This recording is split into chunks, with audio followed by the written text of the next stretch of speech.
A mother and her child were strolling through their neighborhood when something completely unexpected occurred.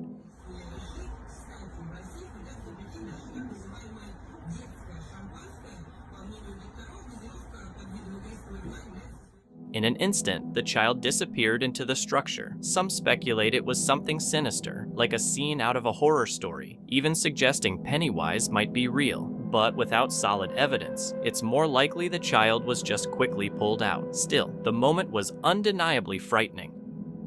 TikTok user Fuzzy Waffles shared an encounter that turned way creepier than anyone expected. What started as a fun night out with friends, just jokes, stories, and a cozy campfire, suddenly got weird. From the corner of the camera, someone in the group spots movement in the dark. At first, it's just a glance, nothing serious. But within seconds, the unease spreads, and their chill night quickly takes a scary turn. What is that? Yo, what's... Fuck! Run! Run! Guys, wait! Run! Oh. No. A figure appears right by their tent as the group panics and bolts. It doesn't move or chase them, but you can't ignore it being there. Guys, wait! Run! Oh. No. The video cuts off suddenly, offering no answers, just questions. Who or what was out there in the dark? Was it a hidden stranger waiting for the right moment, or something else completely? A TikTok user named Allie, a new mom, often shares heartwarming moments from her everyday life, usually featuring her adorable baby boy. One seemingly normal day, she and her husband were playing with their son, and Allie decided to record the joyful moment. She set up her phone, hoping to capture another sweet family memory, but what the camera ended up recording left her deeply unsettled.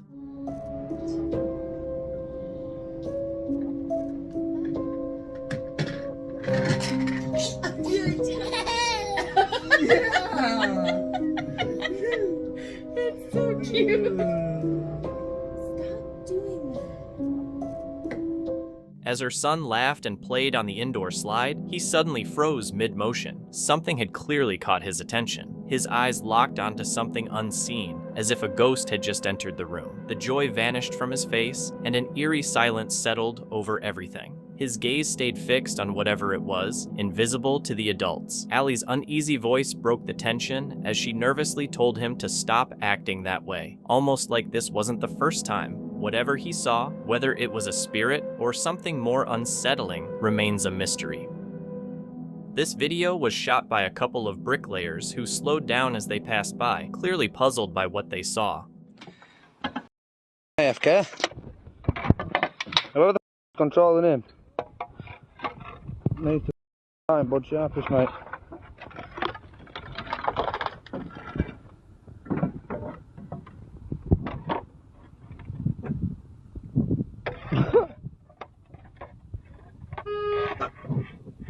What the? I'm not home, I'm waiting. You can do, bro. I don't want to listen. What the? How many people just don't give up? Cars sped by, but the guy didn't move an inch. He just stood there, frozen, almost like he was glitched in real life. Makes you wonder if anyone ever figured out what was really happening. This clip was shared by Jasko, the creator behind the well-known YouTube channel Jasko, recognized for exploring the darkest and most fear-inducing locations. In a video released on April 25th, 2021, Jasko may have documented more than he anticipated. Accompanied by his friend Chris, he went to camp in Pocomoke State Forest in Maryland, a vast area filled with thick loblolly pines and mysterious cypress swamps. The forest is steeped in decades of paranormal legends, including ghost sightings, disembodied voices, and shadowy figures lurking in the trees, earning it the nickname the Haunted Forest of Maryland. It seemed like the perfect setting for creepy footage. While the evening started quietly, with the pair setting up camp and taking in the unsettling surroundings, things began to shift later that night. As they moved deeper into the forest to continue filming, the mood changed, and strange events began to unfold. What? Shh.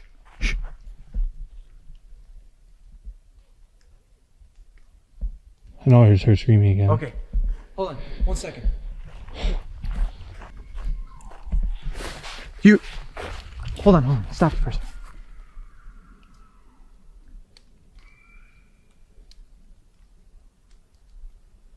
It's a girl screaming. That is a girl screaming.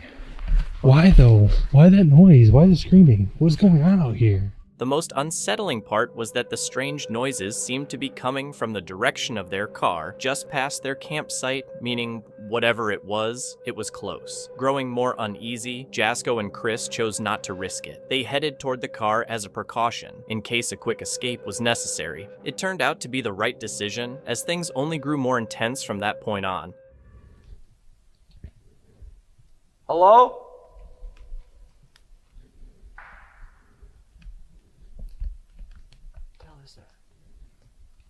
They responded to your hello. I do not like this one bit. I don't. Stop. We keep hearing screaming periodically. I don't like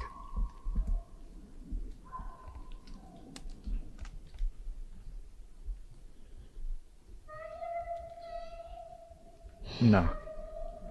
Get to the car. Oh my god, what is that? I'm not cleaning. Dude, that's so loud. Bro, someone's over there, bro.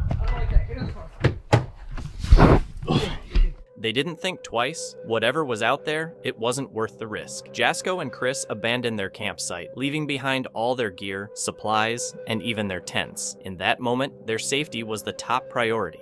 When morning arrived and daylight filtered through the trees, they returned to collect their belongings, and, to their surprise, everything was untouched, just as they had left it. So, what exactly forced them to flee in the middle of the night? Was it someone or something trying to drive them away?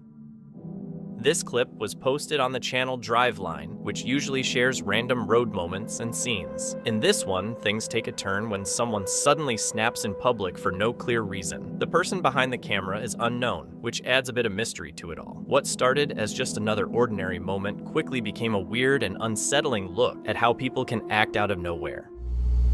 I have no clue what's going on. What is going on?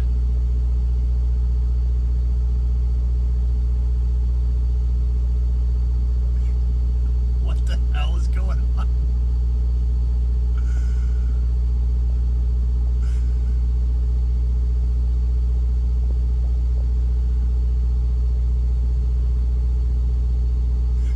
The video starts with an unknown guy, shirtless and just wearing shorts, standing next to a huge truck, aggressively tossing the truck's mat forward. It looks like he might have been there to clean the mats, but his intense behavior raises questions. What triggered that kind of outburst?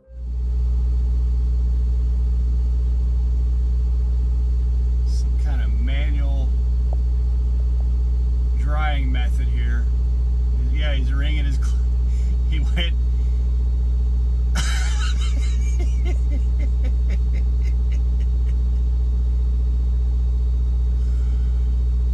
What is going on, guys? Somebody tell me in the comments. Somebody help me understand.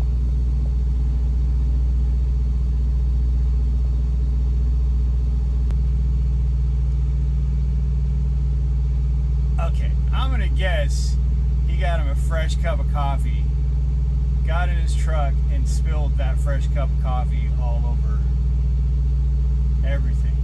His clothes, his floor mats, his shoes.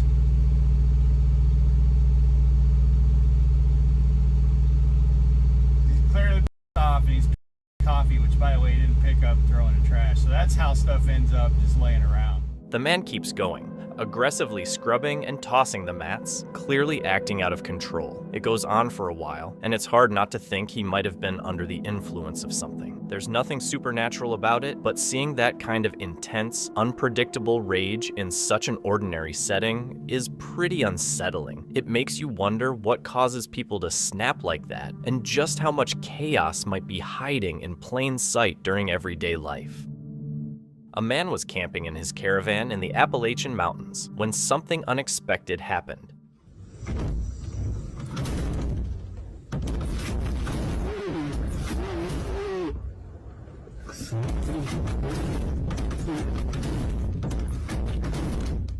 He saw the door of his caravan opening and closing on its own. There was no wind, no storm, nothing that could have made it move. It felt intentional, like something invisible was doing it. Scared, he stayed inside until it finally stopped. Then he packed up and left. At a multi-day festival, people set up tents to camp overnight, but many were new to camping and forgot an important step, staking their tents down. Then a strong gust of wind came through, picking up the loose tents and everything in them. By the time anyone noticed, it was already too late. 4 college wrestlers were looking for shed antlers in Wyoming's Sison National Forest when a grizzly bear suddenly attacked. Bear came running out of the trees. I didn't even see it until it was right in front of me, but I heard the crashing, and the only thing I could yell was, "Bear, bear!" And I yelled bear, and the bear tackled me. Brandon Lowry got pushed up against a tree, and Kendall Cummings tried to get the bear off him. Then the bear went after Cummings and attacked him. It knocked me onto the ground and then with its head pushed me on the ground all the way up against the trees and then kind of pinned me up there, and it was attacking me for a second. I was putting my hands in its mouth and stuff so it wouldn't be chewing on my neck and everything. I called out to Brady. I was like, "Brady, you all right? Where you at, Brady?" And then I didn't hear nothing from Brady, but I heard the bear kind of grunting behind me, and I heard it walking. And then I saw it again, and it came and it attacked. Even though he was badly hurt, he kept fighting, which gave his teammates a chance to get away. I spoke with the lady on the phone, the dispatch lady, and we kind of coordinated a plan to get the Flight for Life there. I remember telling her. After the bear left, the wrestlers called for help. Cummings was flown to the hospital with head injuries that needed 60 staples. Another wrestler had a serious arm break. Their teamwork helped them make it through the attack and brought them closer. But it also shows that bear encounters aren't always harmless. They can go wrong fast. A bird that hasn't been seen in thousands of years. Check it out.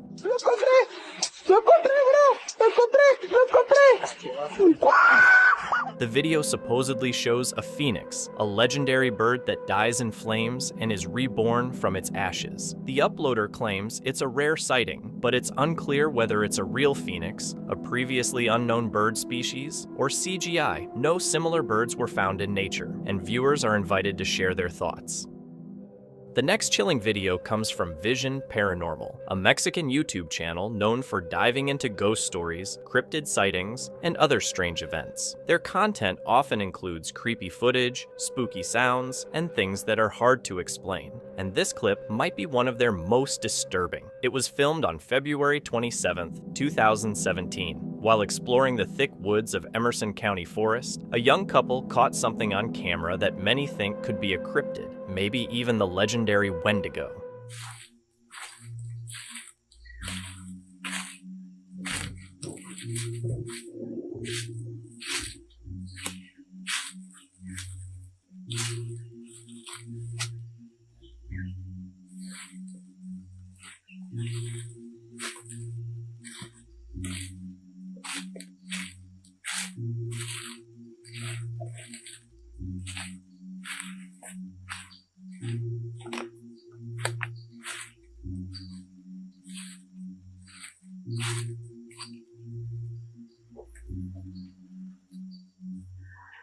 You see that?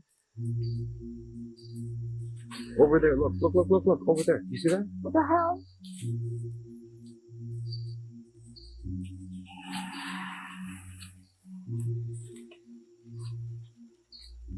Wait.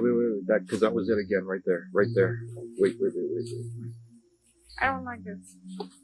You see that? Right there. Look. Oh my god. It's not an animal. I don't like it. Okay.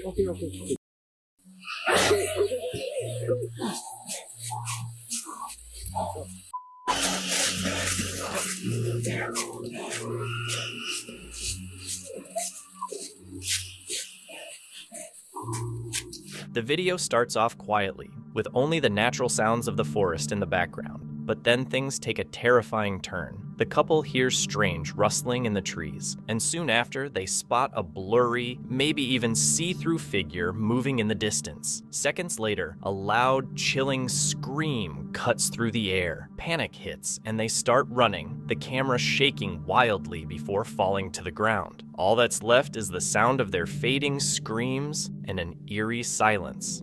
Vision Paranormal says the footage was found on the couple's lost camera, and when it was uploaded, it caused a lot of debate. Was it just a prank, a wild animal, or could something unexplainable really be out there in the woods? This footage, taken from a fishing boat, shows just how harsh life can be for these crews out at sea.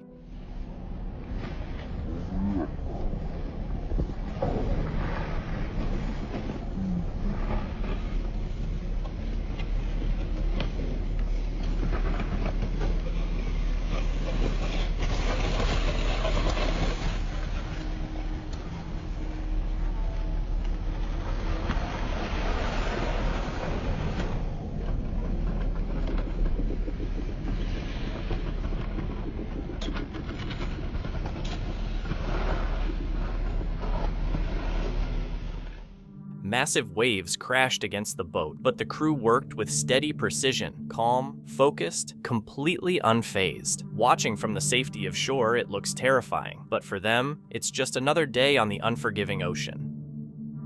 Larry, who runs the Work Less Enjoy Life More YouTube channel, usually shares calm RV trips through the American Southwest. But in 2022, during a journey with his two Chihuahuas, Mason and Marty, he ran into something much darker. While setting up camp in a remote forest in Arizona, he was looking forward to a quiet night. However, as darkness fell and he began cooking, the peaceful vibe quickly turned into something terrifying. Get lit up here.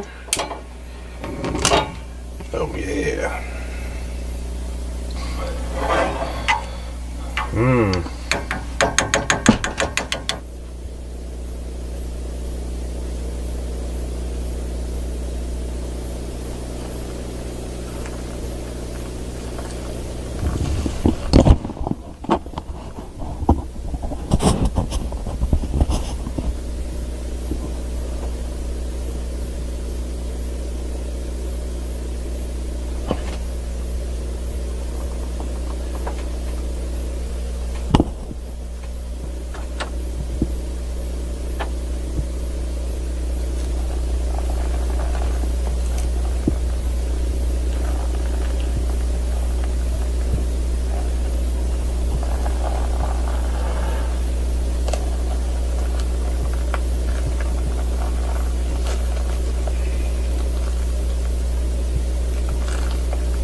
Somebody walking outside,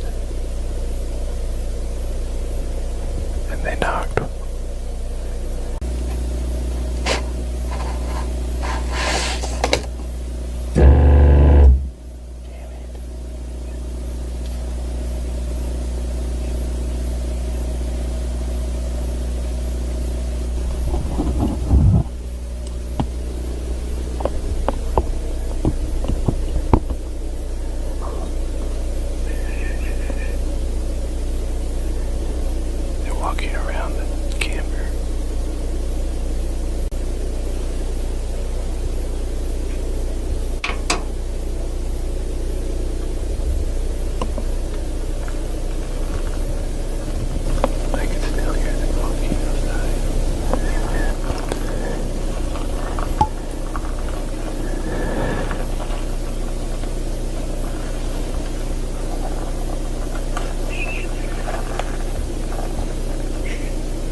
Suddenly, a loud knock hit the RV door, freezing Larry in place.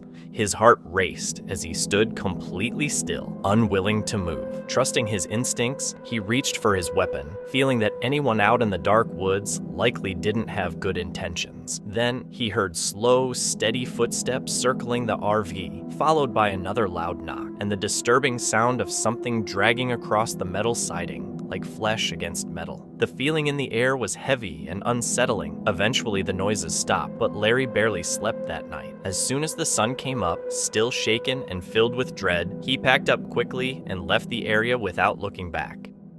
While hiking, a group of friends noticed something unusual in the deep, muddy water.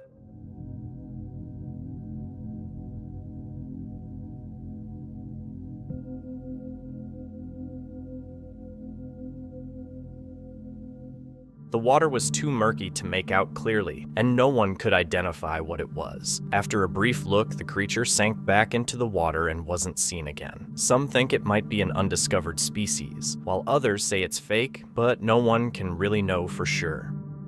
A group of men working on a property discovered a mysterious hole in the ground. Looking closer, they were stunned to see a dragon-like serpent moving inside. This creature, known as a worm, is a mythical being said to live in underground tunnels and caves. Worms are considered extremely dangerous and are believed to guard hidden treasures. They stay alert and will attack anyone who tries to steal from them. In short, encountering a worm means you've either stumbled upon great riches or a deadly threat, run and leave it, or risk everything to fight for the treasure.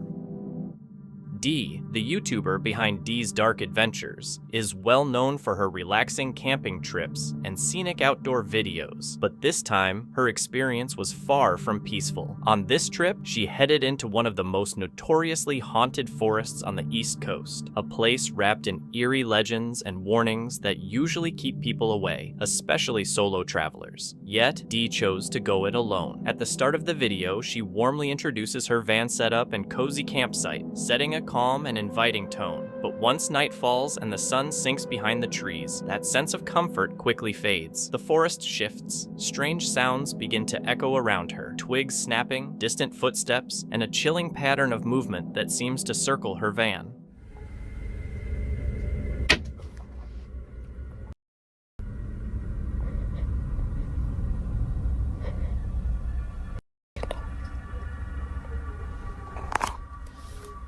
A sharp bang on her van pulled Dee's attention toward the surrounding darkness. She tried to remain calm, thinking it might just be a wild animal, but then came the barking, high-pitched and panicked, unlike anything from nearby pets. What made it more disturbing was her remote location, far from any town.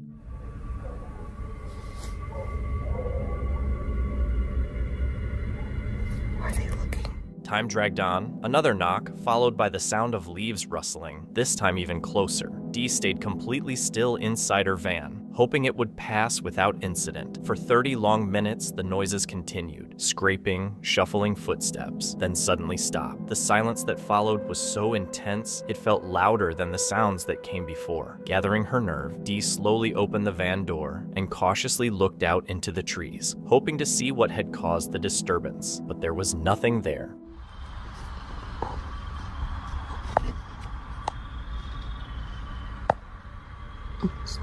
Stick break, dude, stop. It's our damn stick break, dude.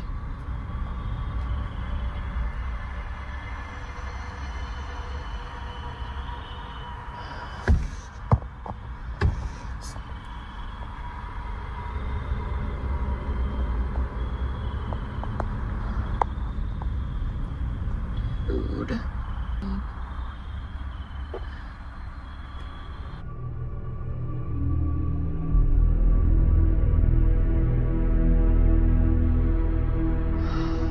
Shaken, Dee closes the door and tries to calm herself by watching a show. Slowly, she begins to doze off until the barking returns, louder and more frantic than before. And then suddenly, a gunshot pierces the night.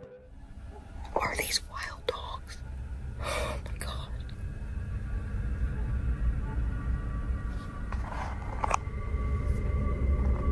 The gunshot echoed through the woods like a clear warning. Dee froze. Then came another shot. That was it. Her fear peaked. She jumped into the driver's seat, heart pounding, threw the van into drive, and sped off, not stopping until she was far from the haunted forest. Though rattled, she was safe. But later, while reviewing her footage, she spotted something chilling, a pair of eyes faintly glinting in the shadows, watching her van, eyes she hadn't seen before. Had someone been knocking? Were they the ones who fired the shots? And more disturbingly, what were they doing deep in the woods, completely alone?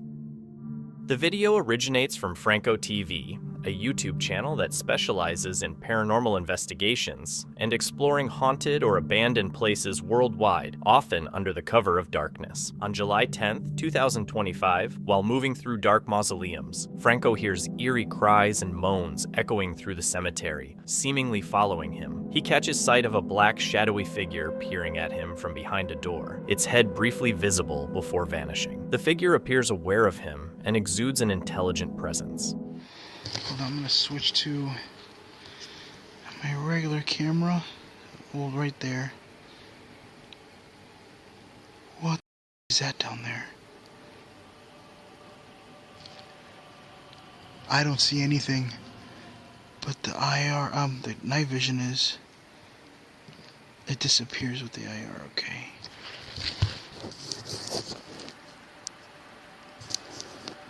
What the hell is that? There's something black. Oh, this camera's getting wet, and I hope it doesn't mess up. Alright, I'm gonna see if I can make my way a little bit closer to it.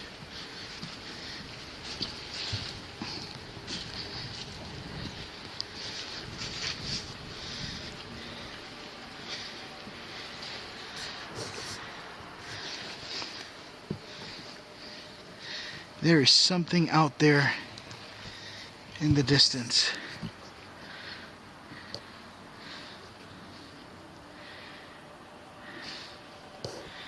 This is how dark it is where I'm at right now. That's where I came from, was this area.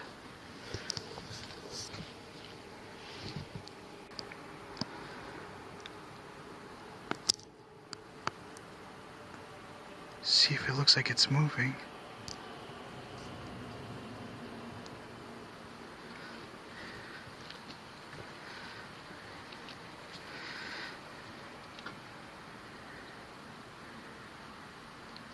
Look at that.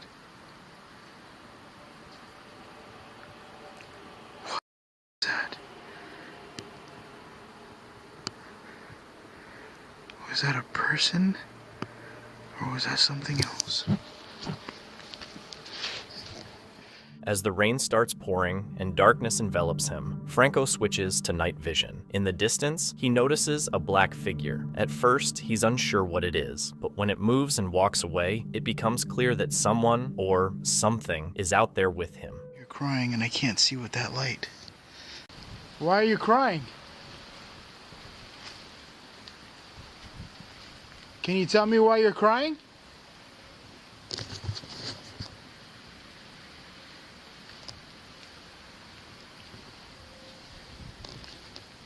All I want to do is help you.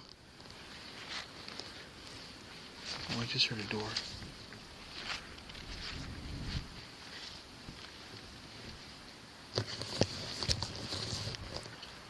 Is it okay if I could help you?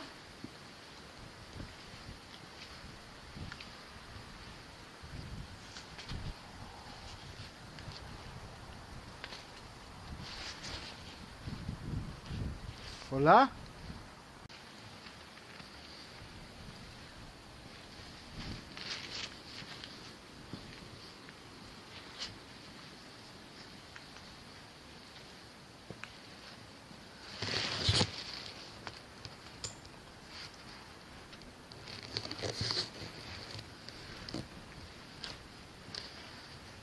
Remember this. This only looks like it's locked from the last time.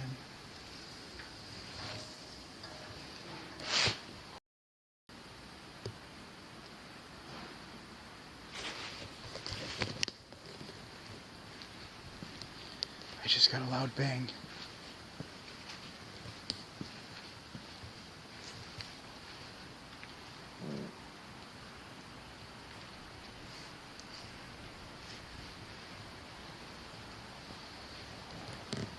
This is freaking sketchy. Thing is that I don't like being in tight corners. And this whole area is tight. Is there somebody crying?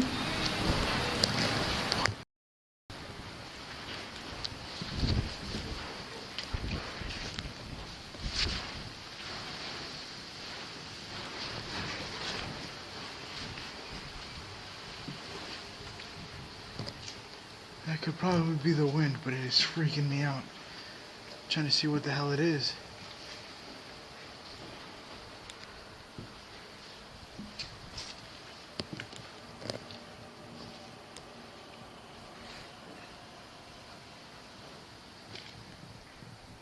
I was hearing the creepiest thing with the crying going on. I heard it earlier before, and it was kind of traveling around through here, but that's the thing with this place, is that you'll hear sounds travel throughout the cemetery and kind of roam around, and then it'll disappear and happen in some other area. Or maybe it's still here. As long as it's not raining, I think I'm doing pretty good. There is something dangerous about this area. It's like one of the roofs are about to fall over and collapse on me. And this is the chapel area here, but this door is also locked. I can't make my way in there.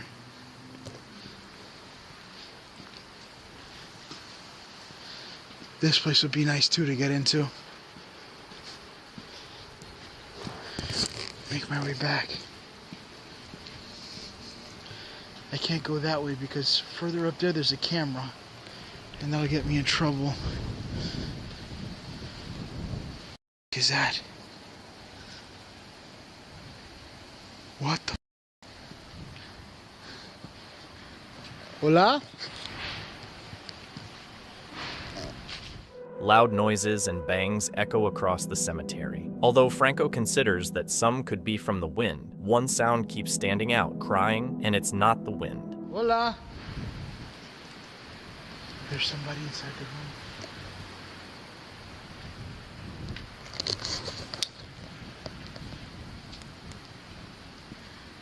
Hola? Something literally just stuck out through here.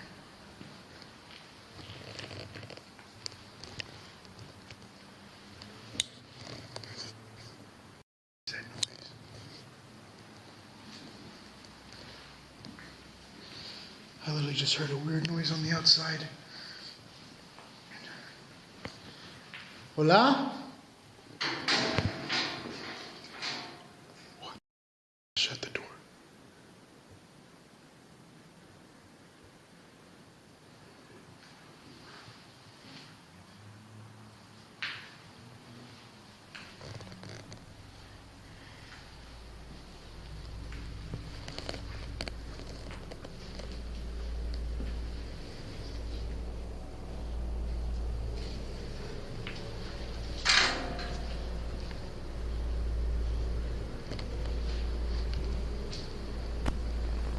I had literally seen what looked like a head stick outside the room just staring at me.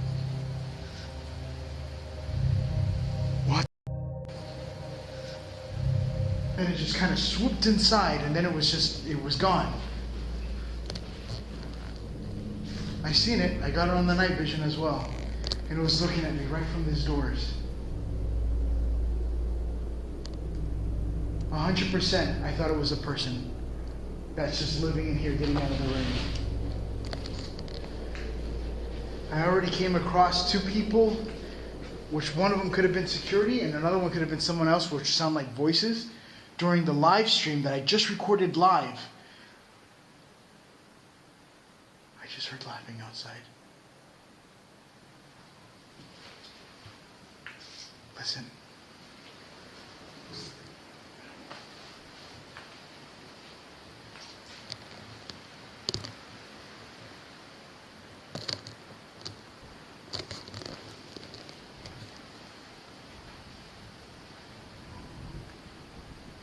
I 100% heard laughing just now. Are you laughing at me?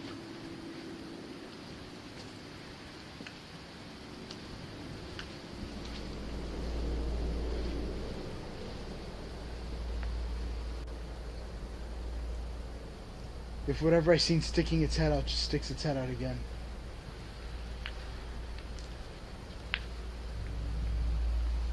I know you guys are probably like, how the freak is he going in there? I have my hand on my knife. It's right over here in my book bag. So I'm ready to just whip this thing out. And it's a fast swipe out too. It just takes 2 seconds. Just instantly, once I'm in trouble and I need help, there it is, done, gone. Should have been a lot more smoother than that. That was kind of embarrassing. Now I'm gonna have a hard time trying to put this thing back. So it is raining really, really, really bad outside. And I'm using a different camera because the audio sounds horrible on my night vision because it's really like sound sensitive. But look at this. This has been going crazy since the rain picked up. I don't know if it has to do with the rain or anything. Let me know in the comments below. But it's just going off like crazy. Mind you, there's no electricity in this room, no nothing. And it's kind of hard because I can't really hear sounds outside. I just hear rain. So bear with me, I gotta wait till the rain settles a little bit, but this is pretty bad. Oh look, it just looks like it stopped. Nope, it's back again. Franco moves inside to investigate after spotting what looked like a black figure's head peeking around a door, just staring at him. But when he enters, there's nothing there. Reviewing the footage makes it clear someone had been watching him. As the rain intensifies, he takes shelter indoors, but his EMF reader starts spiking. He wonders if it could be the rain, but even he isn't sure. The real question remains, what exactly was out there with him that night? A mother was capturing a sweet moment with her son on Snapchat when the situation suddenly turned unsettling. What you doing? What you see? What? Lucy? Hi. Who are you saying hi to? Who are you saying hi to? Dude, you need to stop that. You're freaking me out. Come on. Suddenly, the boy begins waving at space, saying he's waving at Pawpaw. The mom looks around, clearly puzzled. There's no one there. Many people online believe kids can perceive things adults can't. One commenter shared that her son once said he saw his great-grandmother, whom he'd never met, and later recognized her in a photo. Incidents like these happen too frequently to be brushed off as mere imagination. Dan, the creator of Exploring with Fighters, invites viewers to explore sites known for their historical significance and reported paranormal activity. Alongside his friend Flex, he planned to spend the night deep within the Screaming Woods, a forest shrouded in chilling local legends and strongly cautioned against visiting after nightfall. Residents go out of their way to deter ghost hunters, posting warning signs and trying to keep people away, which suggests that the forest hides something truly unsettling. Okay, so we're at the Screaming Forest right now. This place is apparently the most haunted forest in the UK. I've been here once before with the overnight crew and stuff kicked off. As they set up camp, they carefully arranged a range of paranormal investigation tools. CCTV cameras were mounted on trees, REM pods were placed in a perimeter around the tents, and devices like a music box and cat balls were positioned to detect any unusual movement or energy. Once night fully descended, the forest's unsettling reputation began to show itself. Echoing screams rang out through the trees. At first, they considered the possibility of pranksters, but the disturbing sounds continued as the night wore on. Kids messing around, but we still are quite early. It's not even 10 o'clock yet, so, bro, it could just be kids messing around, but there's still screaming coming from the woods. Yeah. It's a man's voice.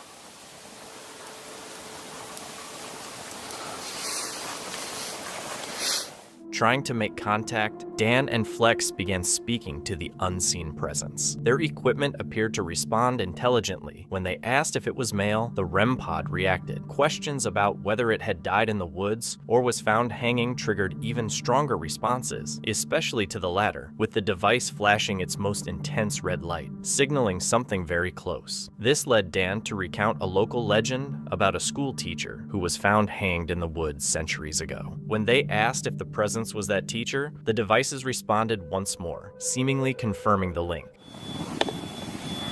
The atmosphere has changed here. Alright, then I've got a question for you. A little bit. where you found in a tree hanging. Oh. Yep.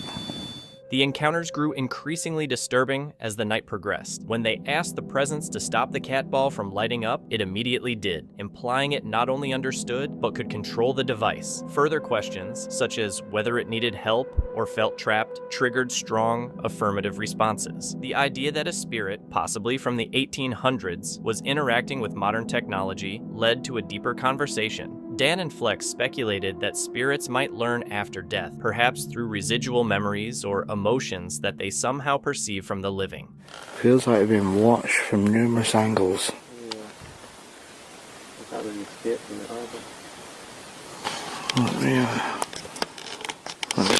Yeah, just the way it's laid out. It's like, I don't know, it is really cold. Very dense. Yeah. Back at the safety of their camp, they settled in for the night, keeping all their equipment active as they tried to get some rest. However, the strange phenomena didn't stop entirely. Both Dan and Flex reported hearing faint, distant wailing or murmuring during the night, quiet but unmistakable, further emphasizing the eerie presence that seemed to linger in the woods, even during its most silent moments. Hear that mumbling? Yeah, what was that? Like a distant mumbling. Yeah. Ages ago when I think I was walking around on my own. As morning arrived, they packed up their camp, weary from the night. Looking back, they noted the meaningful and seemingly intelligent reactions from the Reem Pod and Catball, particularly those connected to the story of the hanged teacher and a spirit asking for help. Although they didn't encounter any dramatic visual events, the consistent device activity and eerie sounds made the experience deeply unnerving, further cementing the Screaming Woods' reputation as a truly haunted place. In October 2023, YouTuber Jared Coker-Erb posted a video titled Exploring a Half-Abandoned Hospital. His channel is all about urban exploration, where he documents his trips through forgotten and deserted places across the US. This time, he headed to a hospital in rural Alabama.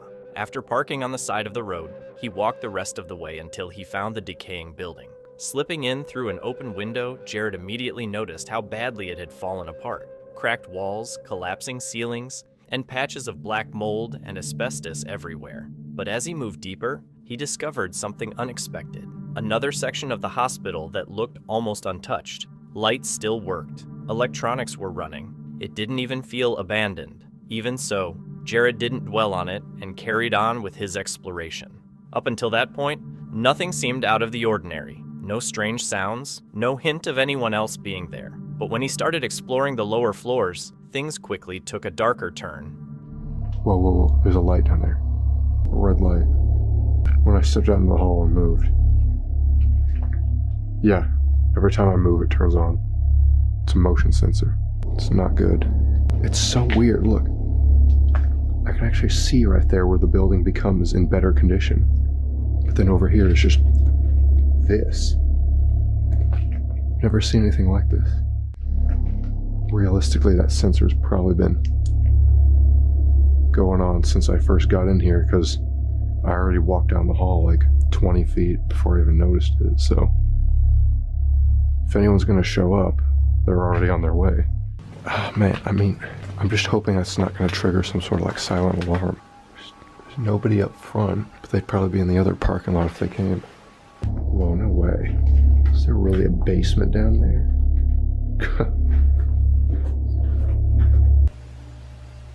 What's that noise?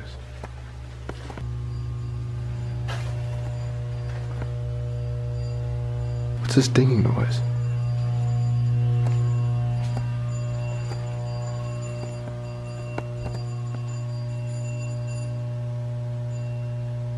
Is it the sensors? It might be the sensors. It sounds like some like weak little alarm sound. I just don't think I should stay here. I really don't.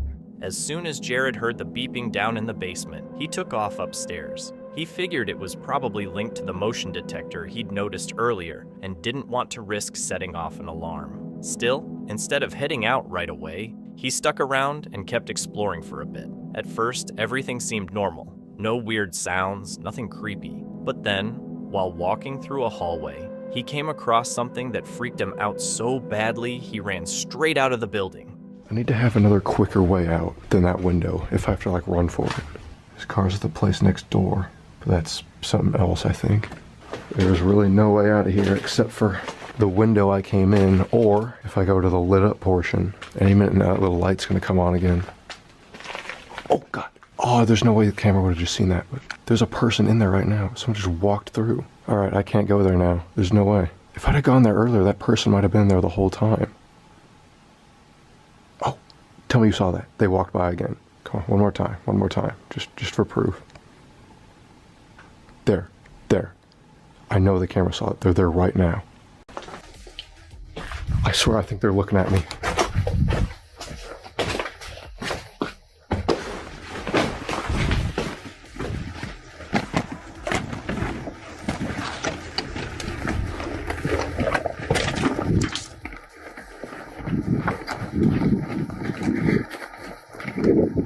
I don't want to go back that way, because that's where they'd be. I saw people go by that door like twice, and I think I had my light on too. I gotta get out of here. If I climb up this hill.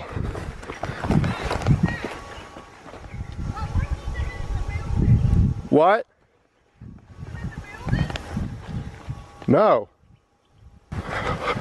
What the heck? It was two ladies. Gotta get out of here now. That way would go back to the road, but that's a lot of wood. When Jared spotted someone moving behind a door, he didn't waste a second. He bolted for the exit and jumped out a window to get out. On his way, a woman stopped him and started questioning why he was inside, but he denied everything and kept running toward his car. The problem was that in his frantic escape, he dropped both his phone and car keys when he jumped out the window. Realizing this, Jared had no choice but to head back into the building and try to grab his stuff without being seen. My phone. I just dropped my phone and my keys. This is horrible. They might still be at the window. This is so awful. I'm literally gonna get caught because of this, because I have to go right back there. What? I can't understand. Can you understand me now? Maybe? What is this picture? It's just a camera. What kind of camera? It's a Canon. Yeah. Come here with me. I'll help. You okay? Are you working with a ghost TV? A what? Or who you with? What is your name? Jeff. Jeff who? Just Jeff. How did you come inside that building? Which entry did you take? Hold on, let me. Show me. What entry? You know, whether it is. Oh, this is the door you entered? See, I'm trying to figure it out. That wood is private. This is a private land. You know, I'm sorry, man. I'm sorry. I'll leave if you need me to leave. I didn't know this was like no, private. I called for help. For us, for you and me. Is that the opening that you went in? I didn't go in. Jeff, let us not even go there. But we need to solve this amicably so that this don't happen. This is what I'm talking about. Yeah. I'm just telling you to be honest with the officer. I will, okay? yeah. Just come on, let's meet him. So it'll be a pleasant encounter. Hello. How y'all doing? Yeah. So yeah. What happened? I'll tell him. It's all right. Yeah. I thought it was an abandoned building, so I came down here and there was a wide open window, so I just hopped on in. I was trying to take like some pictures and stuff because I do like abandoned place photography. When Jared went back inside, he was immediately confronted by a man demanding to know what he was doing there. Jared soon found out the man was actually the hospital's owner, and that parts of the building were still in use as a doctor's office. By that time, the owner had already called the police. When the officers arrived, Jared was completely honest, explaining that he thought the place was abandoned and only wanted to explore. Fortunately, the owner chose to be lenient and didn't press charges, so the police let Jared go with just a warning. Later, Jared admitted he was extremely grateful, knowing that the owner's kindness had saved him from being arrested for trespassing. A man was biking along a trail when this unexpected event occurred.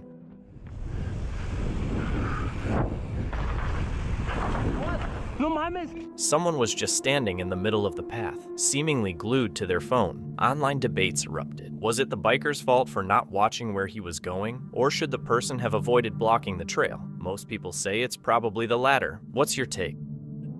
This video was recorded over 8 years ago, with little context available, except that the man lives alone in what seems to be a haunted house. It began with distant banging and occasional knocking, but soon objects started moving by themselves. Then, one night, he caught something chilling on camera.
Various objects can be seen shifting and flying around the house. While the man, seemingly accustomed to the strange occurrences, doesn't panic, he still can't explain what's behind them. So, is his home truly haunted or just part of an elaborate setup? You decide.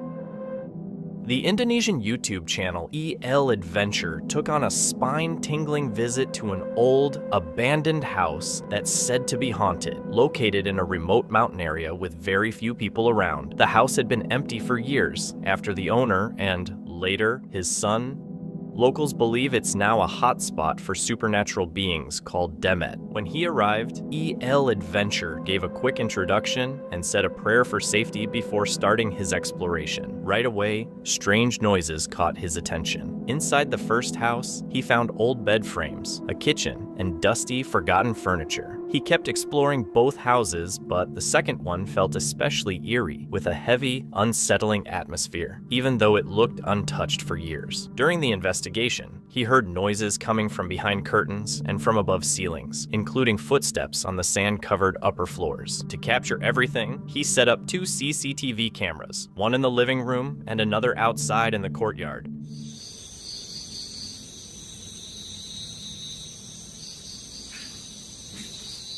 He wanted to catch any paranormal activity overnight without staying inside himself. He set up the main living room camera for its wide view, leaving the smaller, cramped rooms unmonitored. The plan was to let the cameras run until midnight and check the footage the next morning. Before leaving, he commented on how heavy and oppressive the darkness felt and left a small light on to help the infrared cameras pick up any unusual movement. Although he had planned to stay until midnight, a sudden loud noise made him leave earlier than expected.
As he left, he kept whispering prayers for protection, showing just how tense the situation had become. The oppressive atmosphere, combined with the growing, strange noises and unsettling feelings, became too much for him. The video ended with him safely outside, leaving only the recording equipment behind. Footage from the next day wasn't shown, keeping viewers wondering if the cameras had captured anything overnight.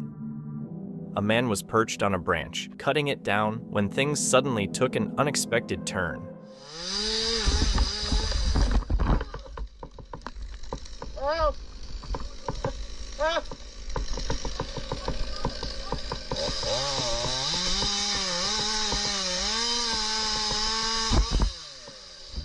For a moment, it seemed like he was about to tumble with the branch, but he somehow held on, barely dodging what could have been a nasty fall.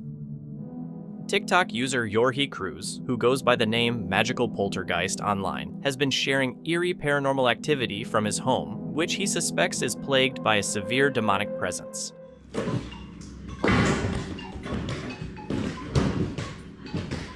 He posted footage from his home security cameras that showed frightening and mysterious events taking place in his kitchen.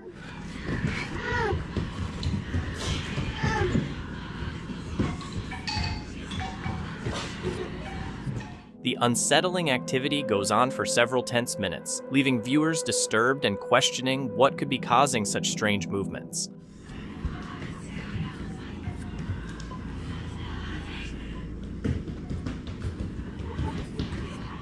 Jorge mentioned that there's been a heavy negative energy hanging around his house for a while. He described a scary moment where he woke up choking, feeling like something or multiple things were pressing down on him. The whole experience has been so intense that it's made him feel sick. Hoping to fix things, he talked to his priest and later shared a video of himself trying to cleanse his home of the bad vibes. I am the Lord of the God, who teaches you the prophet, who leads you by the way you should go.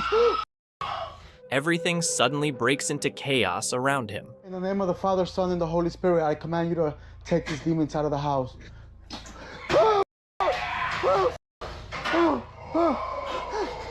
In the name of the Father, Son, and the Holy Spirit. Clearly rattled, Jorge eventually runs out of his own home. In the name of the Father, Son, and the Holy Spirit. Many viewers reacted to Jorge's unsettling experiences with real concern, while some questioned whether the events were exaggerated or even staged. Still, the intensity and ongoing nature of his encounters have led many to believe he's truly dealing with something paranormal, or possibly even demonic. This adventure was shared by the YouTube channel Explore Abandoned Places with Tattoo Tony Alton, run by Tony, who often explores forgotten, decaying sites across the country with friends. In the video he posted on July 9th, 2017, Tony and his friend Andrew checked out a long-abandoned apartment tower that had seen better days, which is exactly why they were drawn to it. But they had no idea just how unusual this exploration would turn out to be. When they arrived at the massive, crumbling building, they wasted no time going inside, expecting nothing more than the usual decay and silence. Those expectations were about to be shattered.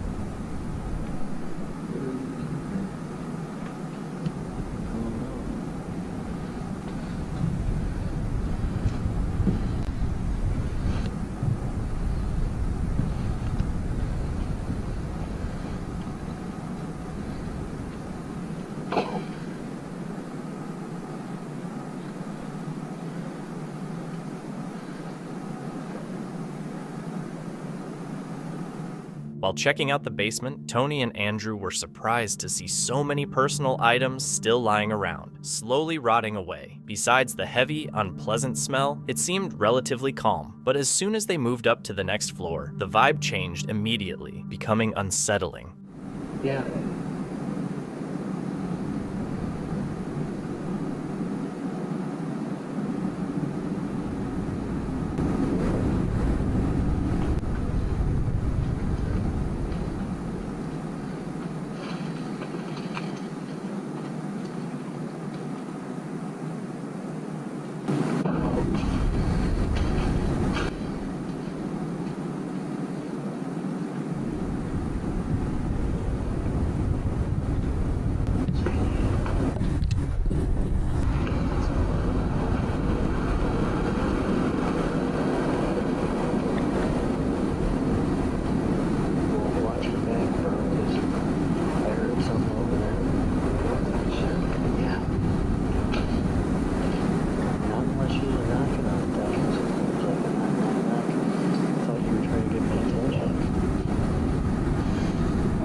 It's a bit hard to make out in the footage, but after hearing those strange sounds, Tony asks Andrew if he was trying to get his attention or knocking from the other side of the room. Andrew quickly denies it. He hadn't made any noise. From that moment, a nervous tension begins to settle in. They decide to press on, hoping the noises were just the natural sounds of the place.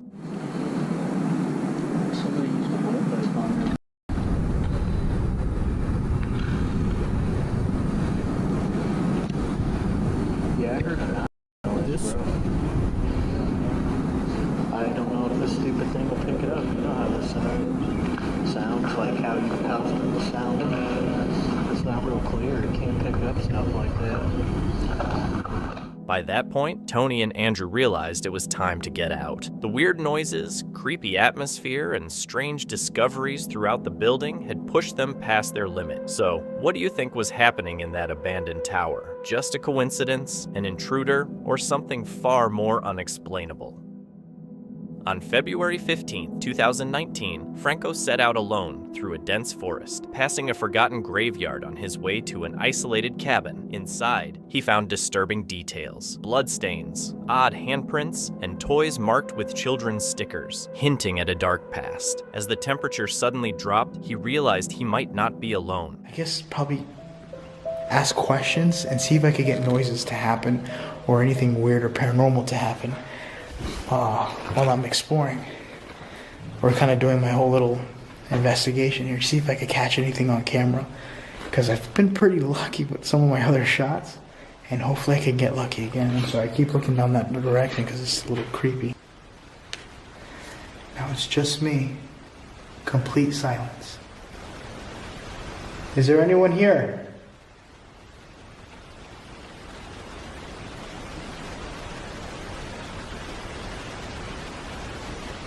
Can somebody make a knocking sound to tell me that you're here?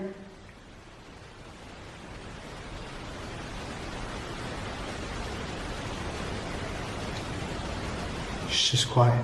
You can hear the air outside. By the way, it got freezing cold outside. It just dropped. It's got to be in its like low 40s. So it's kind of hard to stay warm outside. But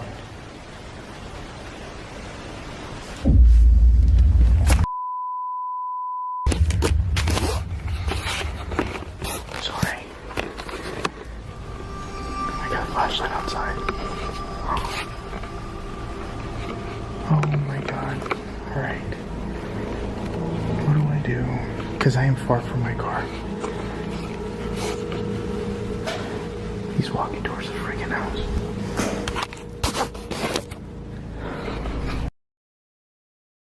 Can't see anything. Keep up.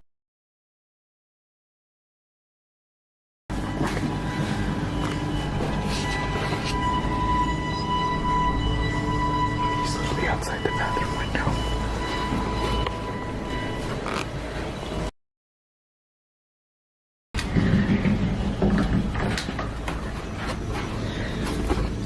If he comes in this house, I'm gonna have to hide in the closet.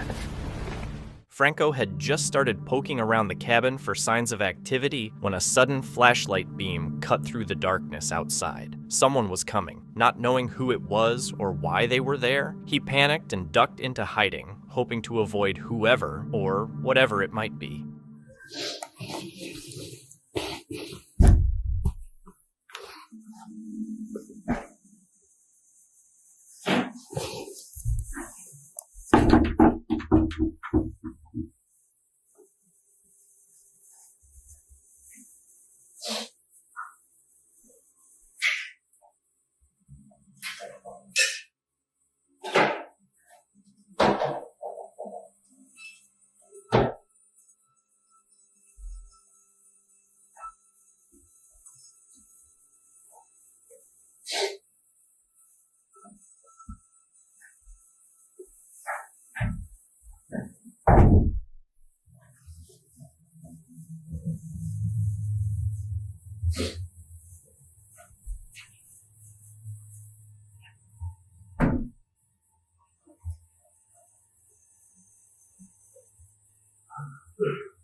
I am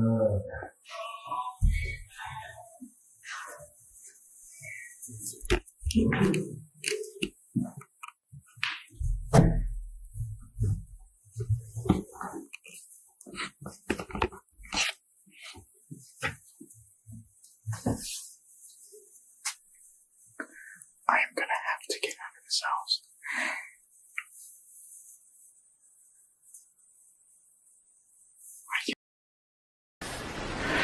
The only way out is that back door. The way I came in. Or through a freaking window. I'm going out the front door. I'm gonna go dark. Wish me luck.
That is the worst situation you ever want to be in, especially when you're trapped inside of a freaking cabin by yourself. You do not ever want to. Oh, my stomach hurts. It's like my stomach is in a knot. The person, maybe a squatter, comes inside, shining their flashlight around and even playing some music as they settle into a room. Franco stays completely silent, waiting for his chance. When the moment feels right, he quietly slips back out the same door he entered and manages to get away without being noticed. Back in April 2022, Chris shared a video where he explored hidden tunnels in the woods. During the adventure, he stumbled on something unsettling that left both him and his viewers wondering what could be buried beneath our feet.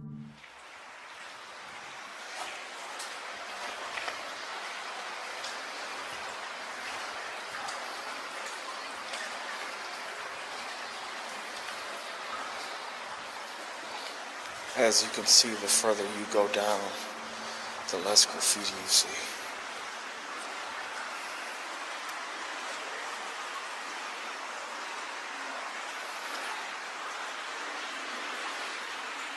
The farther Chris went, the less graffiti he saw, and the tunnels started to feel more dangerous, with fast-moving water rushing through them. He had no idea what was waiting ahead. An unexpected twist in his exploration was just around the corner.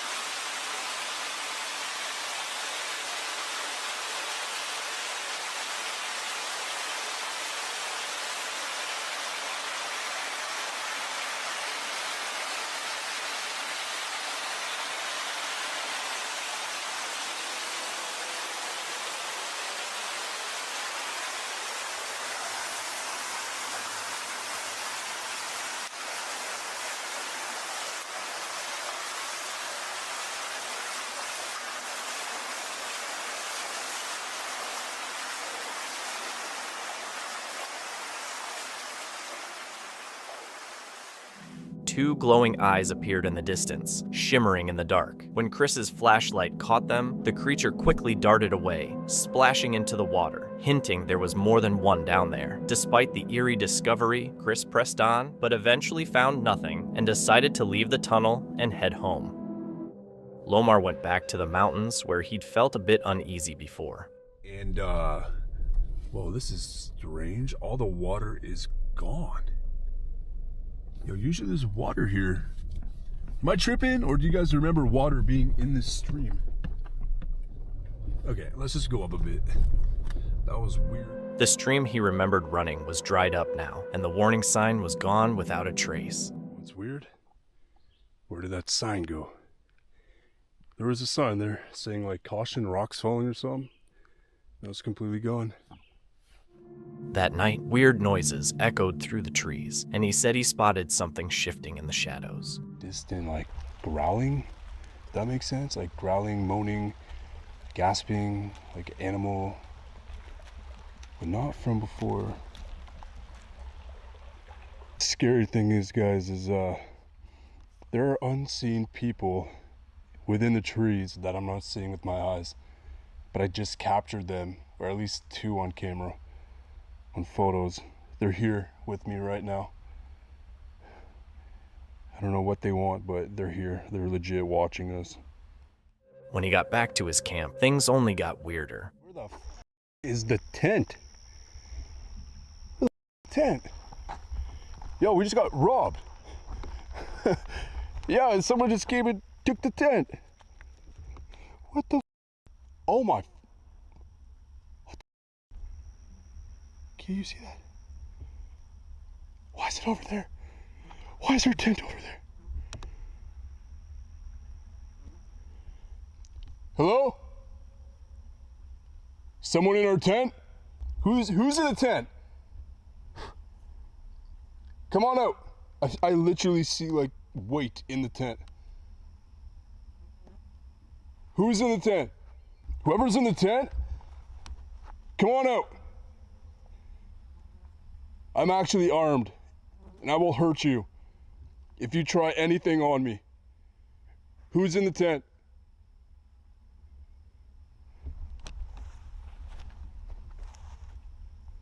Hello?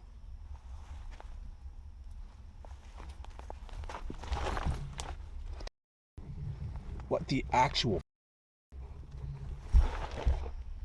Kia, what the hell? What are you looking at? What are you looking at? As he tried to fall asleep, the noises just kept going.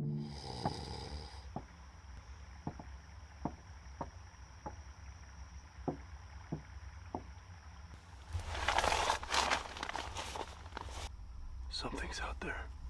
Almost sounds like something's moving out there, but it stopped when I started listening. There's something weird out here. It's edging me on. Like I do not feel safe. Like vulnerable is the best word. Just vulnerable. Something is circling our tent right now. By morning, all his cameras were dead, their batteries drained for no clear reason. Crazy right now. All of our batteries are drained. This one has like 3 minutes left. The DJI handle stick is a charger that's dead. The camera batteries only brought 2, and those last like 6 hours each of video time straight, I believe. Or maybe like 4, but still, I shouldn't have ran through 2 of those. Yeah, something's draining our stuff. So I legit have no other camera but this one. It was obvious something unseen had been around, closer than he was willing to believe. While hiking in Oriental Moro, Philippines, Jessica Soho saw a pair of large, glowing eyes staring out from the darkness inside a cave. Ayoko. Pero ano lang, cellphone lang. Baka lumabas bigla. Ayun. Mayroon pa baga? Ayun o. Andiyan pa rin? Oo. Ayun o. The video quickly went viral, and viewers speculated that the eyes might belong to a large cat like a panther or lynx. However, neither of these animals is native to the area, making the sighting even more mysterious. No one dared to enter the cave to investigate, leaving everyone wondering what could have been hiding inside. Inside a church in Argentina, a remarkable moment was caught on camera.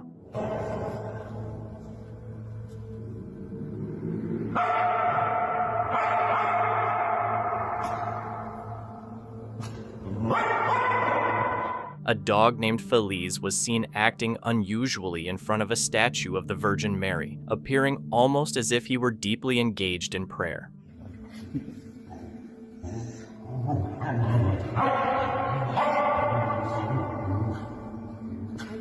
Feliz seemed to be asking the Virgin Mary to look after all stray animals, praying that no dog would ever suffer from hunger, loneliness, or abuse again. This touching moment brings up an interesting question. Could animals like Feliz truly sense something sacred, or perhaps even be guided by a higher power? Share your thoughts in the comments below. Ian explored an abandoned sanatorium completely alone. No crew, no experts, and no friends, unlike most high-production paranormal channels. Watch this.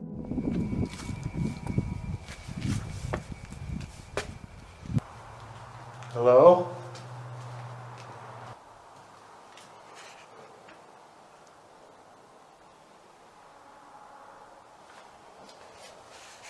Is there anyone up here? I keep hearing strange sounds up here.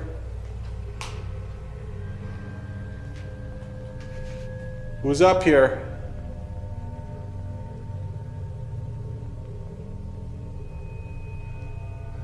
I'm getting the creeps already.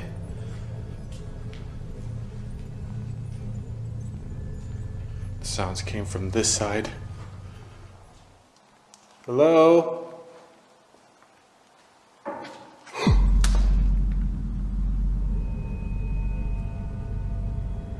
Ooh, okay, I'm hearing more noises. If that was you, could you make another sound?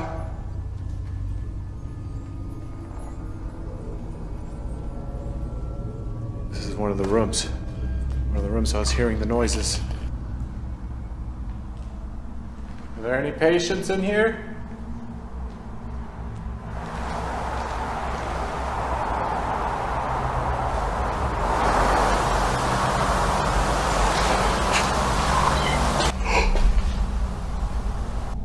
Whisper somewhere in here.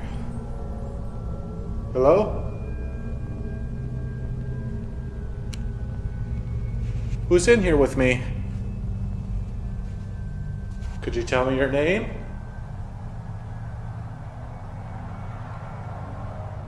This clip happened just 4 minutes after he arrived, catching him off guard, though the first few minutes were already full of odd noises, proving the spirit wanted to scare him. He kept going, and once he started using proper equipment, the most intense and revealing footage began to surface. Oh, come on, Ian. Let's go towards him. I'm coming towards you.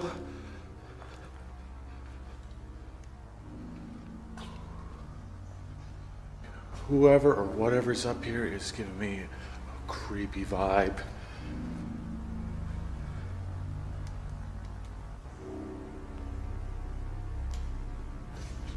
I wonder what would happen if I ran the spirit box right now. I think I'm gonna try it.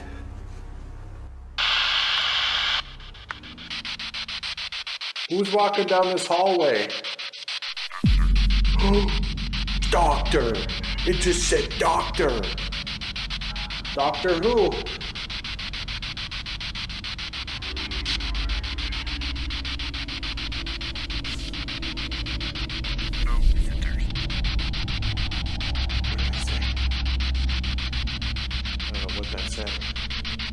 Could you say that one more time?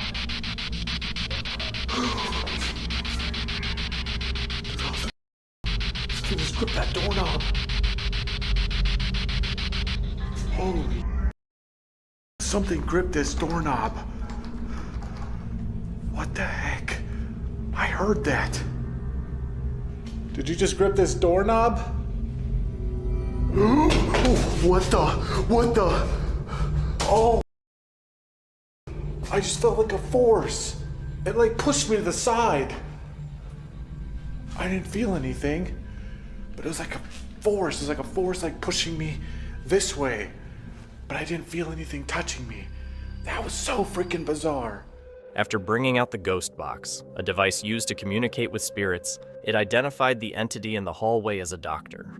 That wasn't the alarming part, though. Shortly after, it issued a warning. No visitors, signaling the spirits were far from pleased with his presence. Man, they just keep coming.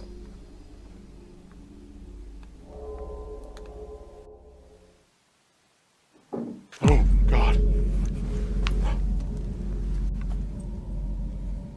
There's definitely somebody up here with me. What kind of spirit would haunt an attic in an old hospital? Something not good, right?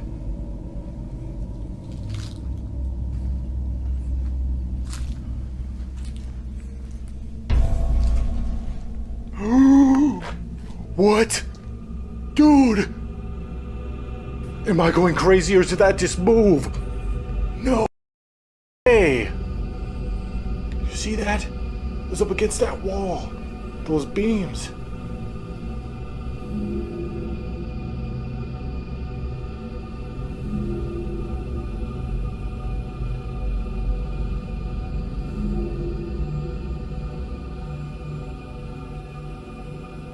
Who moved this box?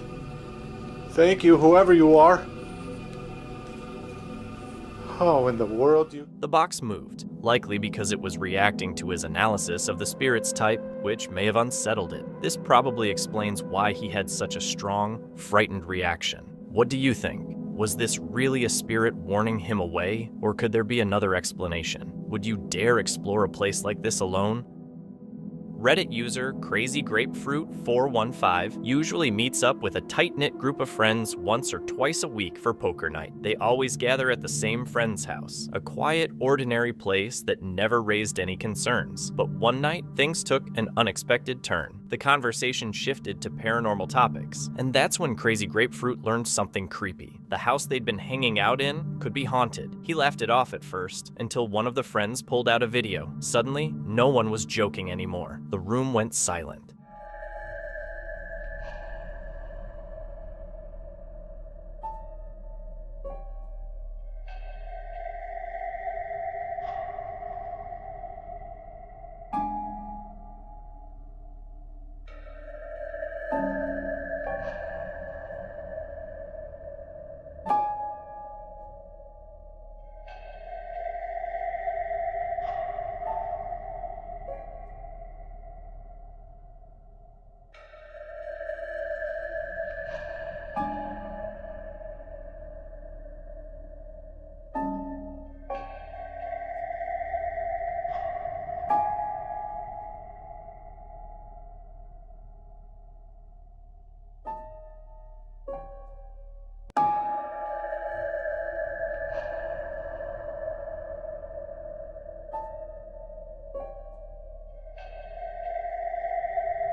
At exactly 10:44 p.m., in the dim glow of the room, a security camera picked up something truly creepy. One of the chairs around the poker table suddenly slid backward, as if someone invisible had just sat down. Seconds later, another chair slowly moved away from the table with no one nearby. The motion-activated camera then began scanning the room until it stopped, facing a window. Through the blinds, two glowing eyes stared in. A pale, ghost-like face was pressed against the glass, completely still, just watching. Even though the camera kept reacting like something was moving, no one could be seen. So, what kind of force was moving those chairs? And who, or what, was silently watching from outside? Zesty Zari, a TikTok creator best known for her fashionable pup and upbeat videos, headed out one quiet November afternoon for a relaxing walk in a national park. With no other vehicles at the trailhead, she assumed she had the entire area to herself. As she strolled deeper into the wooded trail, she casually started filming a short video, just a cheerful clip to post later. But when she looked back at the footage, she spotted something far from lighthearted, something unsettling hiding in the background.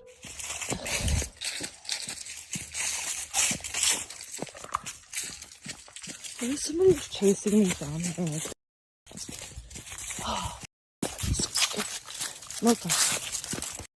As Zari slowly turned her phone to capture the trail behind her. The camera picked up something unexpected, a dark, shadowy figure moving in the distance. Its pitch-black silhouette stood out starkly against the lighter backdrop of trees, making it nearly impossible to overlook. Oddly enough, Zari made a light-hearted joke in the moment, unaware of what her camera had just caught. So, what exactly did she capture out there in the woods? No one knows for certain, but the eerie footage is enough to leave a lasting impression. This video comes from Stephen J. Reed, a filmmaker and outdoor adventurer from Northern Ireland. His YouTube channel features wild camping, bushcraft, and solo trips through some of the most remote and stunning parts of Ireland and the UK. His style mixes humor, honesty, and a real look at what it's like to be alone in the wild. On October 29th, 2022, Stephen set out for what he thought would be a calm solo overnight camp. But this time, he chose a spot right next to an old, supposedly haunted house, hidden deep in a mountain range. His plan was to enjoy the full moon and a quiet night under the stars, but instead, he found himself facing a cold, creepy, and confusing night in the middle of nowhere. So there, it's quite bright. There it is, the alleged haunted house.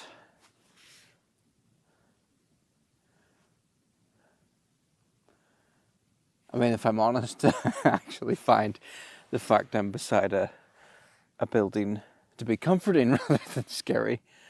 I mean, if some lights turn on during the night, I might change my mind and think otherwise. But so far, the haunted house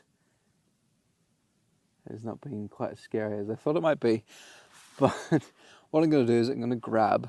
I have a tiny little action camera I bought, which has an infrared mode, so I can turn out all the lights. I'm going to be in complete darkness, and then I'm going to try and use the camera to explore around without a torch. Let's try that.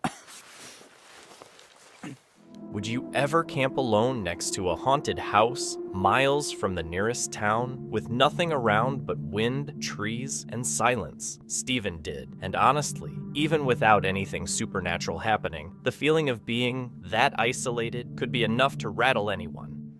3, 2, 1. Ow. Okay. I am now in complete darkness. It's quite difficult. I'm having to look at the screen to see where my feet are. This is really weird. I can't see a thing with my eyes. It's like pitch black. I mean, I can kind of see the sky. I can see the outlines of the trees, but that's about it. Right, what is that?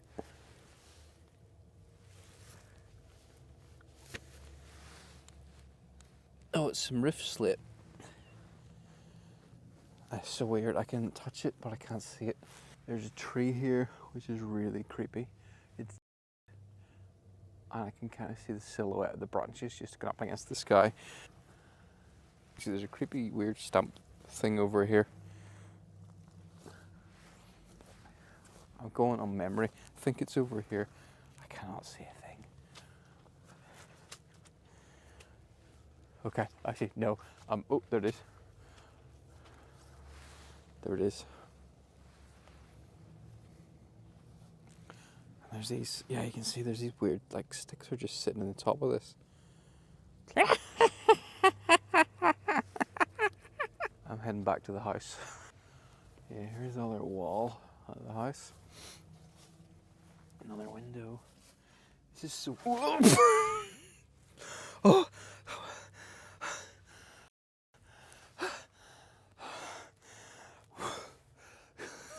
That was the adrenaline rush. I stepped in a hole. Woo! There's a hole down beside the window.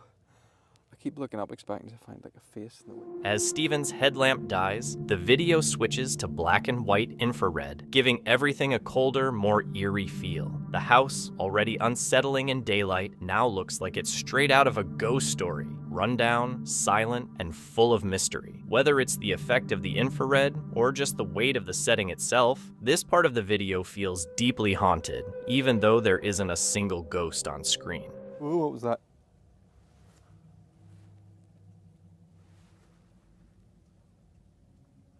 I'm starting to hear things. My imagination's... Okay, I'm starting to freak myself out. I want to get back to the tent. Right, this is a really creepy thing.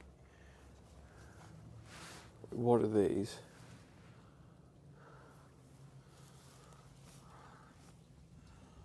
It's like there's some kind of shells just hanging off the roof. Yeah, and here's the... Oh! Tripped. Here's the front door. Padlock.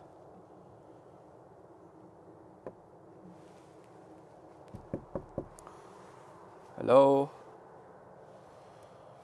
Is there any spooks in there? Any spooks? No spooks. Right, I'm going to bed. I'm starting to freak myself out. Good night.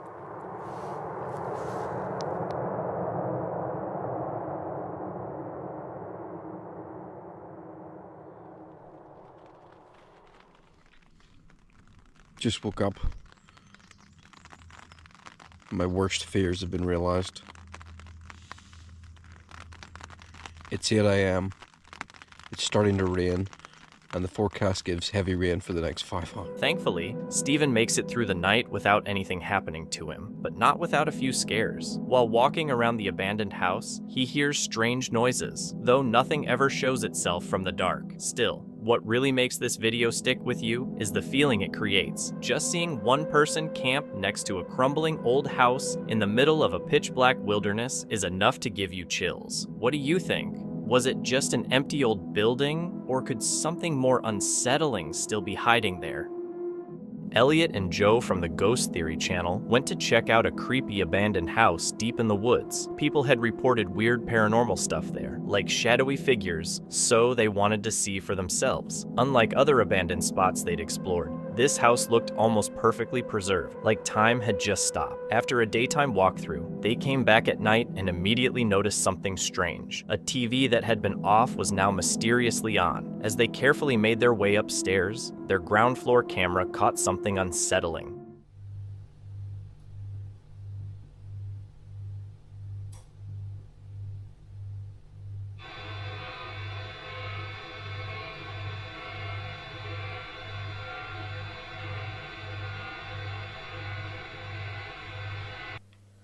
Is there anyone here that can hear us, who can make contact?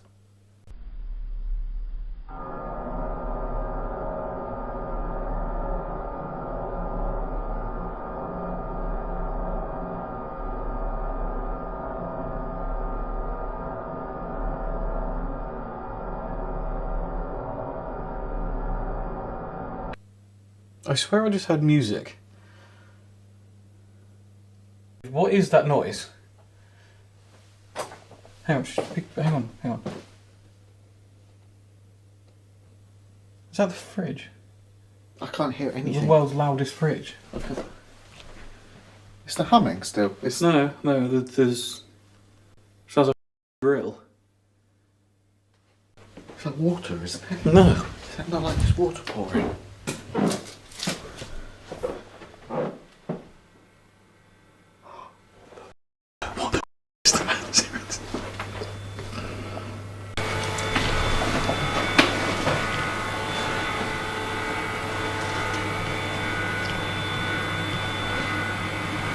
I can't tell if that's in there or downstairs. But we need to look either way, whatever we're doing.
On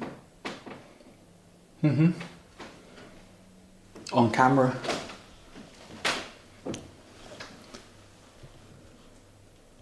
That was not on when I went upstairs. With no one downstairs, an old radio suddenly turned on by itself. Joe, startled by the noise, nearly jumped out of his skin. As their anxiety grew, they began to wonder if someone else might be hiding in the house. That's when Joe remembered the stationary camera they'd set up, hoping it had caught the strange event. That camera's got that whole room in shot. And this. Sort of. Yeah. Like, how do we walk up and turn that on without being on camera? How does anyone walk up to that to turn it on without being on camera? It's impossible. Like, I'm absolutely obviously not saying that someone's here and turned that on. But you never know either. We need to see on camera that actually turning itself on, because at least we can rule out whatever. I know that there's probably a logical explanation for that. Maybe. But that is scary. We weren't even up there for very long. There it goes. That's literally just turned on. We were up there for a couple of minutes. Seriously? Yeah.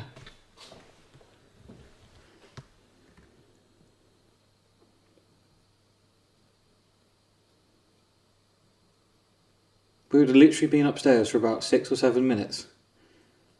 Well, we were upstairs for 9 minutes, I guess. It only takes a couple of seconds to just get up the stairs.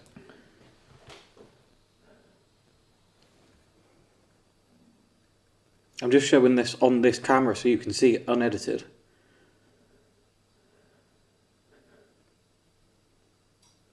There it goes. It's like someone literally presses a button on it, and it just clicks and turns on.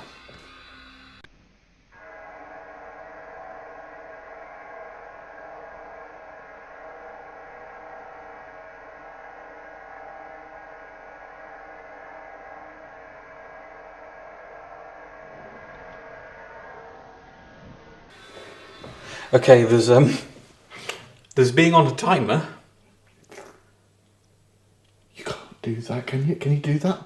Still rattled, Elliot and Joe move into the next room, where Joe soon encounters something completely unexpected. This is one of those ones again, where you call out, nothing happens, and Ooh! Ooh! Wow! That's funky. Oh, I felt that. Oh, wow. Did that hurt? Yeah, it still is. Oh. That's mind-boggling. What twat makes an invisible coffee table? It literally, the books of... What? Was an Argentine band formed by Louis. Just go away. Just my wow. I was already to bits.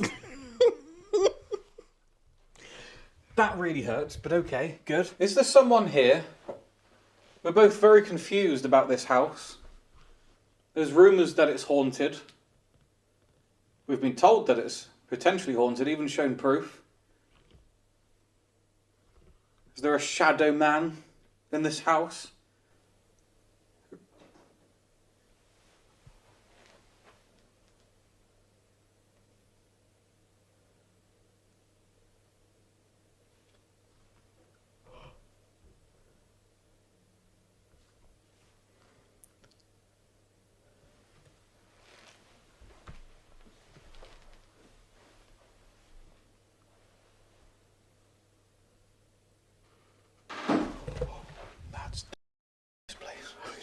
I don't like that. What?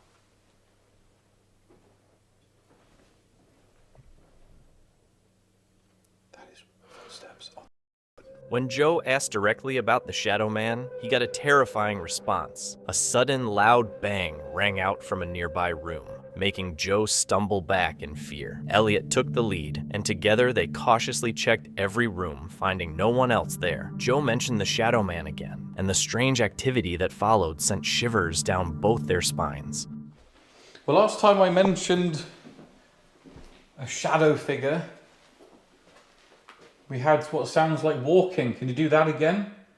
Are you the shadow man that we've been hearing and someone else has seen? Oh, yes, it is. Another sudden noise, triggered right after mentioning the Shadow Man, felt way too coincidental, making them more convinced they were dealing with a dark entity. Shaken by the escalating paranormal activity that night, Elliot and Joe decided they'd had enough and quickly made their way out of the haunted house. Urbex Hill is a YouTube channel known for exploring abandoned places with dark and mysterious histories. Its creator, Chris, is respected in the Urbex community for his authentically eerie investigations. This time, he ventures into Helltown, a place with a chilling past that has fascinated explorers for decades. Helltown wasn't always abandoned. Once a peaceful village, everything changed in the 1970s when the federal government abruptly bought the land, claiming it would become a national park. Practically overnight, residents were forced out, homes boarded up, and roads closed. While that's the official story, rumors soon spread of government experiments, chemical spills, mutated creatures, and even cult activity. Locals still whisper about shadowy figures on back roads and strange lights weaving through the woods. Chris's video begins with him biking deep into the forest, crossing the iconic Everett-covered bridge, marking the start of his descent into the unknown.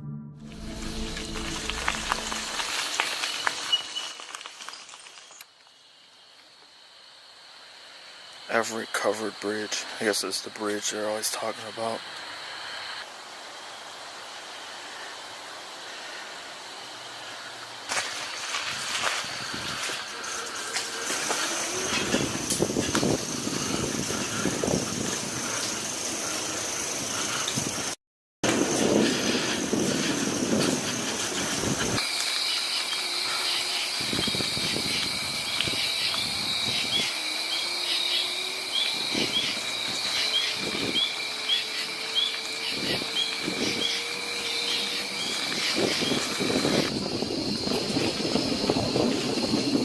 The place already felt unsafe to be alone, but Chris pressed on. Eventually, he came across a decayed barn, and that's where the atmosphere turned truly unsettling.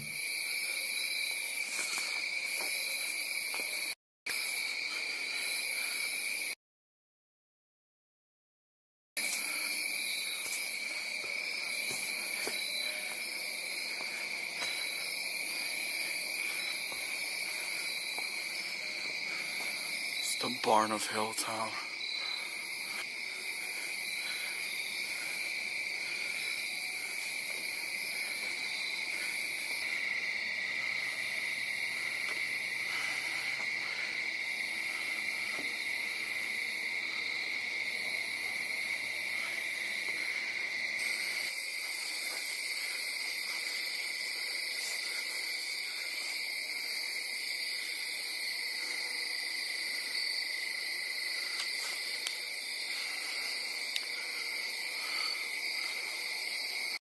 It's like a little shack back here.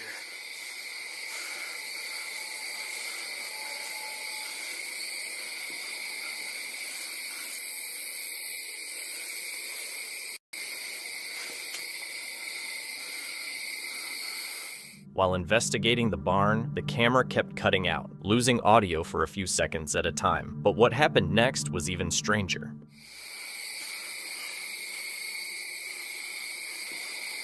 I'm surprised this barn is still standing despite how old it is. What the hell is that?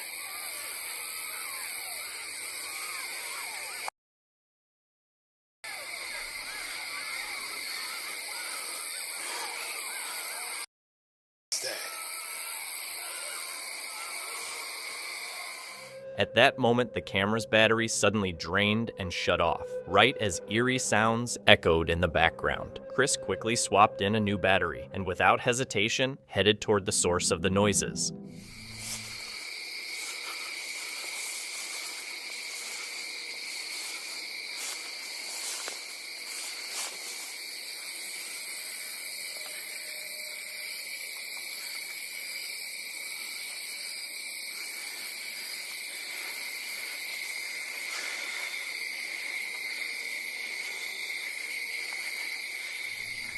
He couldn't shake the feeling that something was following him.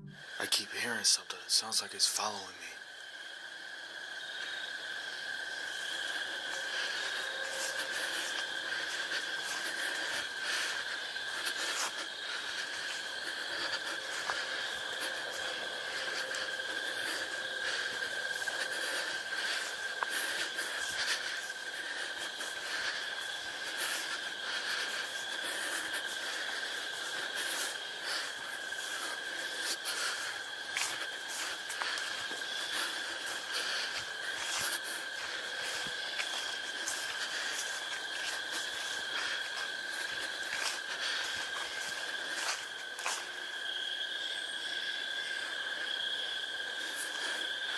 Keep hearing something.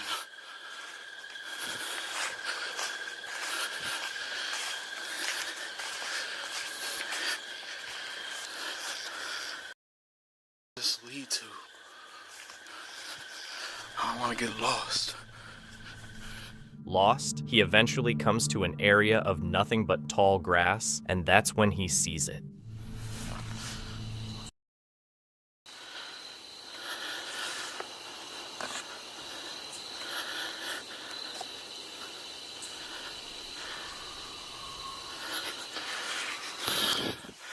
Something's over there.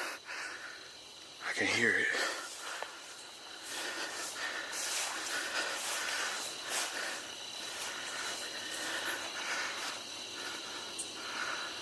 This stuff is like quicksand. Gotta be careful.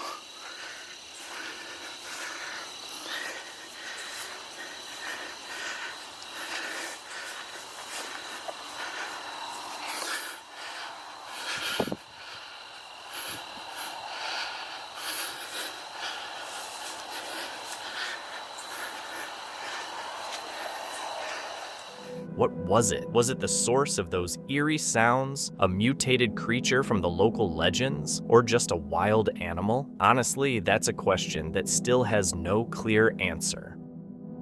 TikTok user Yorhi Cruz, who goes by the name Magical Poltergeist online, has been sharing eerie paranormal activity from his home, which he suspects is plagued by a severe demonic presence.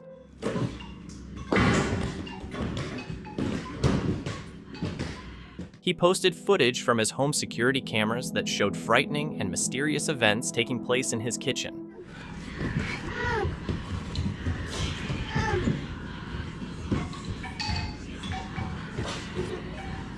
The unsettling activity goes on for several tense minutes, leaving viewers disturbed and questioning what could be causing such strange movements.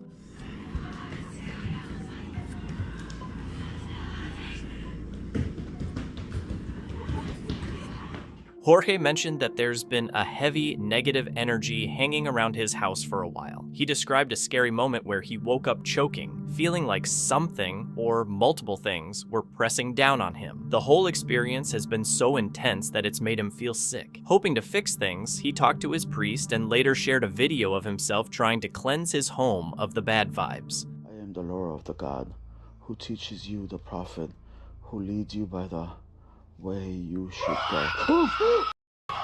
Everything suddenly breaks into chaos around him. In the name of the Father, Son, and the Holy Spirit, I command you to take these demons out of the house.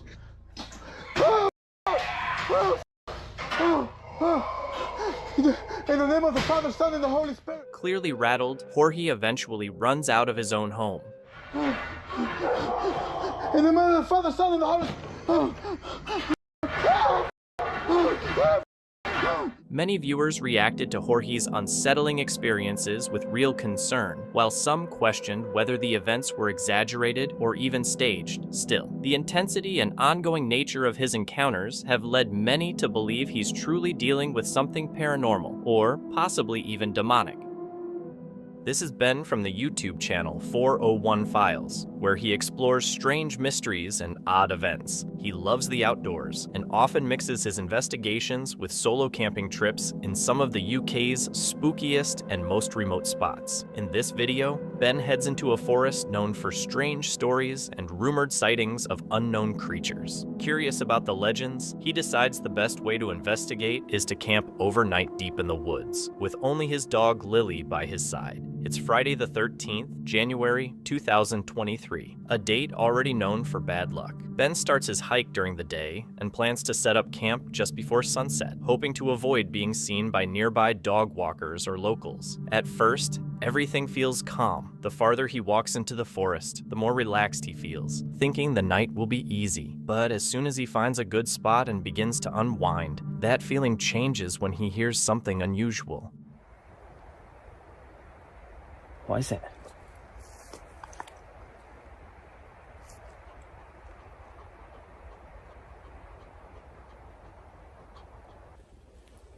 I've just heard a man-made sound which always terrifies me.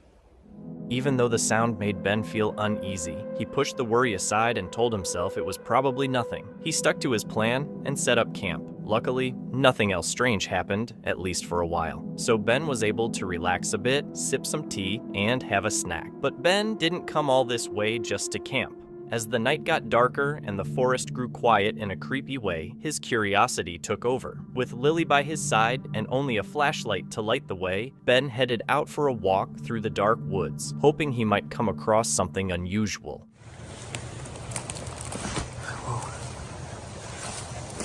Steady on, Lil. They're too fast. Up, Lily. Steady. Whoa. 1 second, Lil. Don't go too fast. For some reason,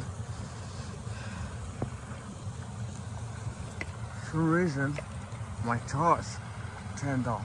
Ben actually did stumble, but not the way he expected, as he tripped on the uneven forest floor and fell hard. At first, he was just worried about his flashlight, which stopped working after the fall. But soon, he started to realize that the broken flashlight wouldn't be the only problem he'd face that night. Away from the water so it's not so loud. It's chaos here because of all the trees that have fallen, all the ditches and rivets in the ground. What the hell was that? And all the ditches and rivets in the ground. Lily, come. She's obviously heard something as well. What the hell was that? Her ears have gone right up. What is it? Stay. The sound was unlike anything Ben had heard before, strange and out of place compared to the normal forest noises. It instantly made him uneasy, especially when his dog Lily noticed it too. She stood still, ears up and body stiff, clearly bothered. Just seeing her react like that made Ben's heart start to race. He tried to stay calm, reminding himself he wasn't alone. Having Lily there gave him a bit of comfort, but deep down, he had a feeling things were about to get weird, and he was right.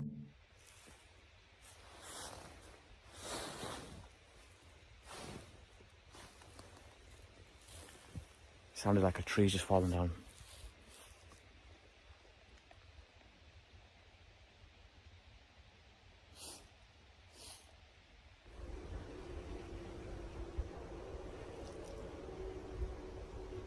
What the hell is that? It's okay, Lily. It's okay.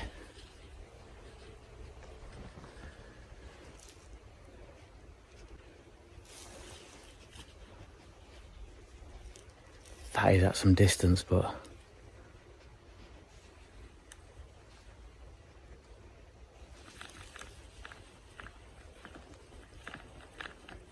Lily, come. Lily.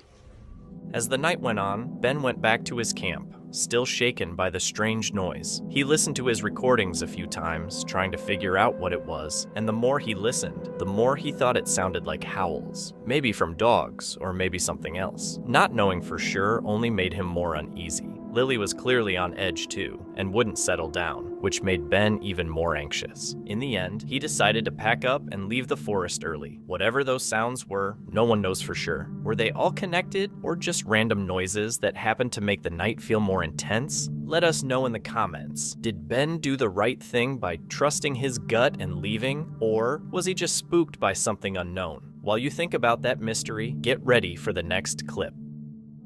In Toledo, Ohio, a man clearly under the influence wandered into someone's backyard. The homeowner quickly called the police, who arrived right away.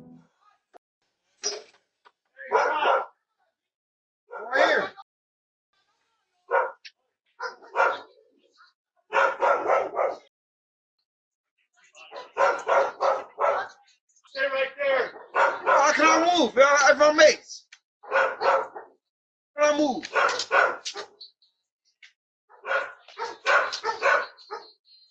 How can I stand up? I'm mace. Stand up. Ah, I'm mace. Stand up. I'm mace. Put your hands behind your back. No, I am. How can I follow you, nigga, bro? What you got going on? Come on. Let's get it over with. Let's get it over with. I can't see, bro. I can't see. Ain't nothing in my pocket. Okay. Nothing. Nothing. I don't even know where you search. I'm telling you. Ain't nothing in my pocket. Hey, man, my eyes. So y'all, my eyes. Come on. You want me to go? I can't walk, bro. My eyes. We're moving. I'm telling you. I can't see. Let's go. Man.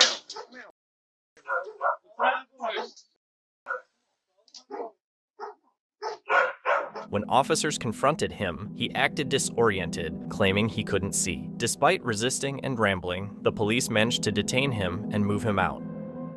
Early one morning, a homeowner living in a remote area caught something unusual on camera, right outside their front door. What the is outside?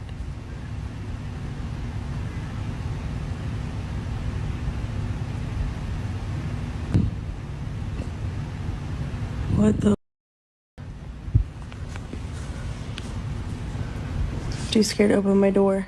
Seen through the frosted glass, a small figure stands eerily still, almost like it's waiting for something. Even the dogs inside the house seem to sense something's wrong and start barking. Strangely, the figure doesn't just walk away, it seems to vanish, almost like it faded into thin air. Now people are left asking, was it just a wild animal or something much creepier?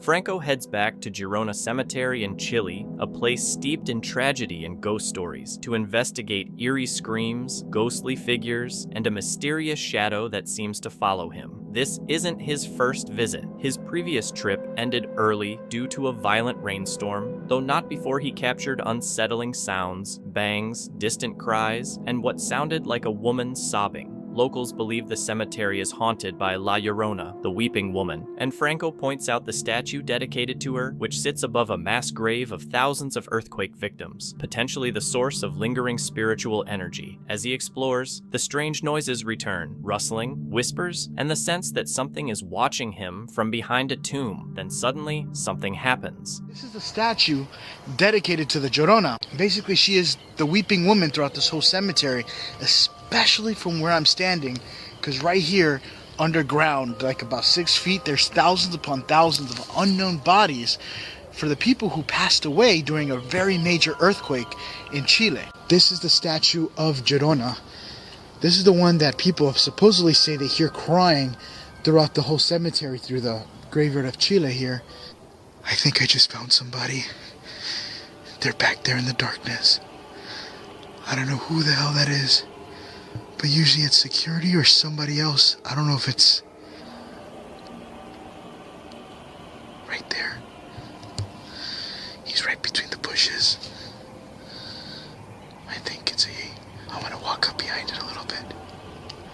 I saw it and I turned off the night vision and started recording so I could show you guys. Using night vision, Franco spots a silent, unmoving figure among the bushes. At first, he thinks it's a statue, but zooming in reveals it isn't. His voice cracks as he says, "I almost didn't even see him." Switching to his SLS camera, he's shocked to detect a humanoid shape lying atop a tomb, legs stretched out as if resting. Something is watching him. If I pick anything up here. Is there anyone here that can talk with me? Give me a sign that it's okay for me to be here. Are you welcoming? So I'm walking with the SLS camera and I'm already picking something up. It looks like something was laying down right here. See it? Right on top of the front of the tomb here. Look at that. It's like it's just crouched, just sitting there with the legs just sticking out. And the thing is that this is not going just for anything, see? Nothing else is doing it, but when I look right here, see it?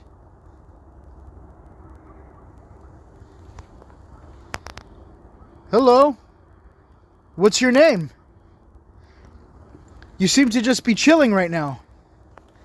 It is literally just sitting right here on top of the tomb. Franco attempts to communicate, asking, "Can you stand up?" But the figure doesn't move. It vanishes and reappears sporadically, clearly detected by the camera as something real and intelligent. The most disturbing moment comes when Franco switches to a thermal camera and hears what sounds like a child calling out, possibly saying, "Papa." Right now, after hearing the creepy screams, which I don't know what's coming from what. I don't want to say it's the Llorona, only because I heard a man's voice too in the distance. I'm using a filter called Black Hot, so whatever's black is hot. Let me rephrase that. Like whatever's black is hot. Like if you're giving off a thermal signature of heat, your skin's gonna come off black. See my hand? There we go. I want to make sure you guys have that nice and clear before I get canceled. Come out if you're here with me. Give me a sign.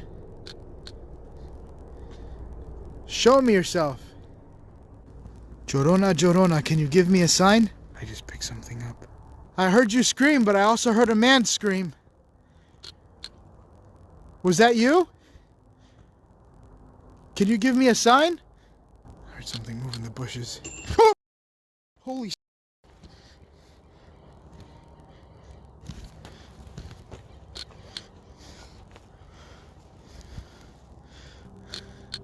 I'm using my flashlight. You don't see the light, but I do.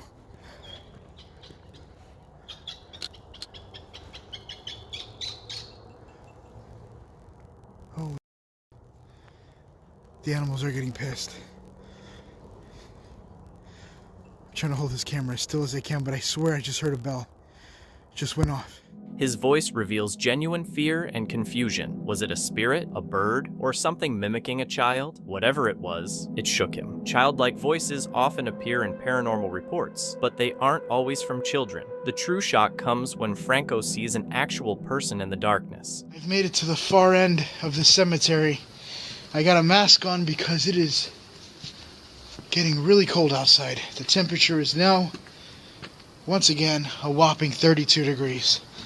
This is ice, freezing weather, so things start to turn to ice. What the hell was that?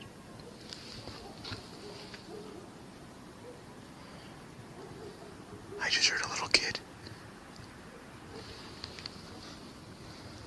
I can't tell where it's coming from. IR off. I have not... Oh, my God, sorry. Everything's scaring me. I thought that was a person right there. I haven't even made it to the tomb, and I'm hearing what sounds like a kid. I just heard a noise over here.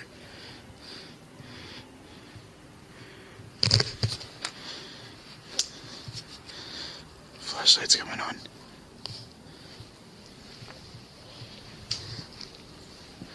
This has to be one of the creepiest places here. Hola. I just heard a noise outside. I don't want to say too much. I just want to listen. Right now I am in the room, and it is complete dark in here. I can barely see anything in front of me. I can see the light on the outside. Turn off the light. Oh, outside. Turn off the light.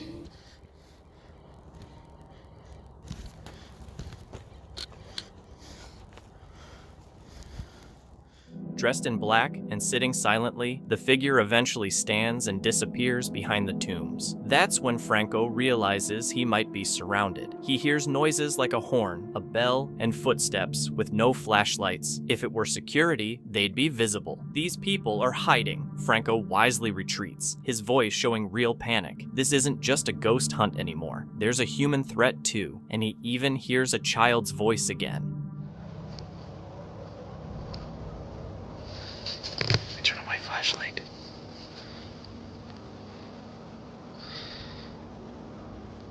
Oh, what? They're dressed up in black. See it? This camera's not focusing at all. Hold on. There you go.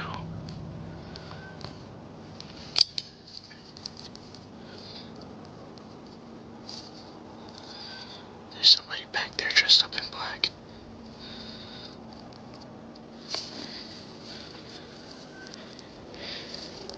Well, they definitely know I'm here now.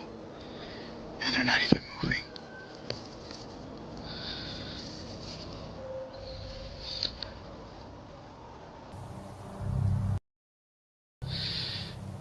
They just got up and left. No, you don't. No, you don't. They're hiding behind the tombs. I'm sorry if I'm zoomed in right now.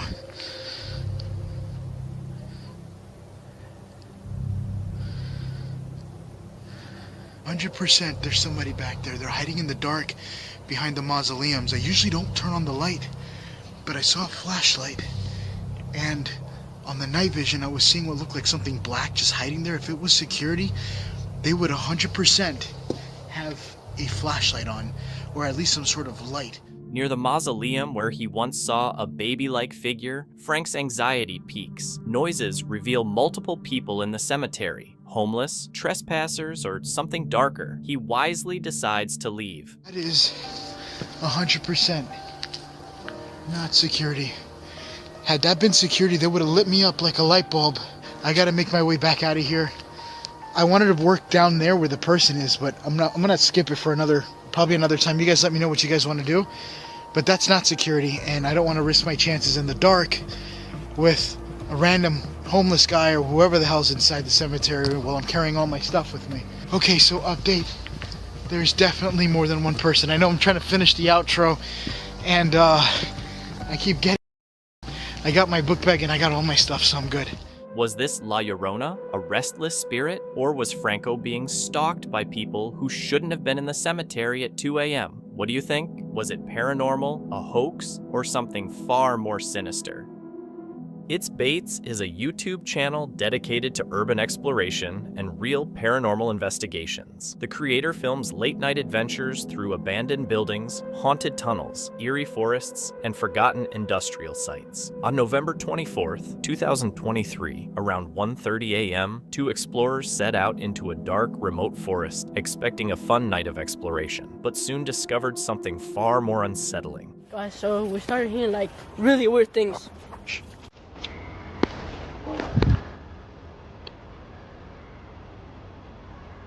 There's like lots of people or something. There's like children. Like full on screaming, bro. You know, we just came to the forest, wanted to explore. Yeah. What the heck was that? What the heck was that? Yeah, I thought I saw a light, bro. This is so... Oh, look. Bro, look. What is that? You see that? Yeah, okay. Saw something, like lights, bro. That's weird as hell, bro. Like, actually, bro. That is like interference, bro. Let's go in.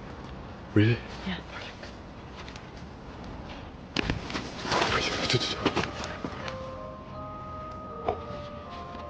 That's candlelight. Let's go in there for a little bit. We gotta hide here or something.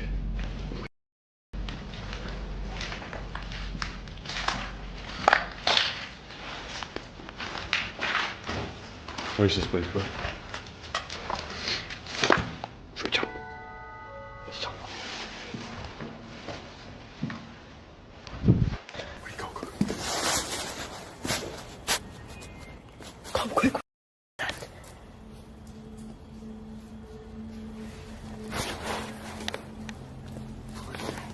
Let's go. Here. Come here. Come here, bro.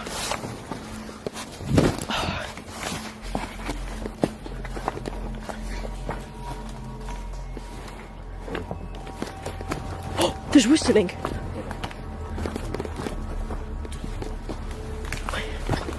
Wait, bro, where are you going? Dude, they're coming.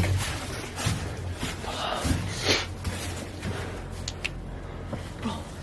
Be quiet, dude. There's people there, I swear. They're like a cult or something, dude. They had candles, I swear. They had candles? Dude, I swear. I swear on everything, they had candles. Gotta keep the footage uncut. Okay. Deeper in the woods, strange noises echo around them and faint flashes of light flicker in the distance. They stumble upon an old tunnel and slip inside, pausing to make sense of the sounds. We're in the tunnel, bro. Guys, it's so creepy. Why are there people here? It's 1:35 a.m. I still hear them. I still hear them.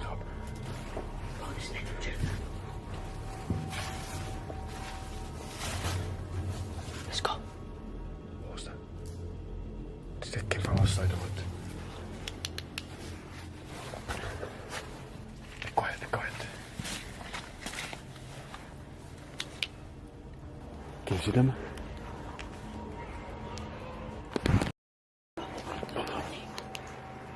Let's go to the tunnel. Dude, let's go, let's go. Wait. Dude. Be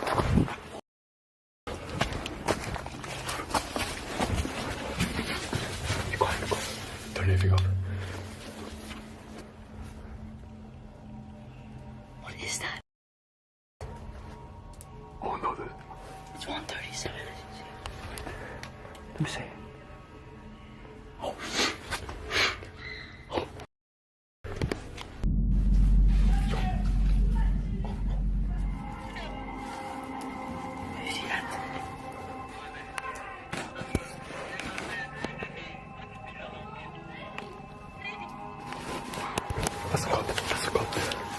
That's a cut. The tunnel. What do we do? Do we go to the other side? There's a cult outside. I think they're coming in, bro. I swear it's a cult, bro. They had candles in their freaking music, bro. Let's go. Dude, let's go. They're outside. Dude, I'm not sure. Hey, no, dude, let's go. Let's go to the other side of the tunnel and then let's get the hell out of here. Dude, this is actually satanic, bro. I swear. Yesterday we saw that upside down cross in the house, and now it's like there's like people with candles and they're playing music. I swear, bro. Look, freaking 666, bro. This whole place is satanic, I swear, bro. Wait. They're coming.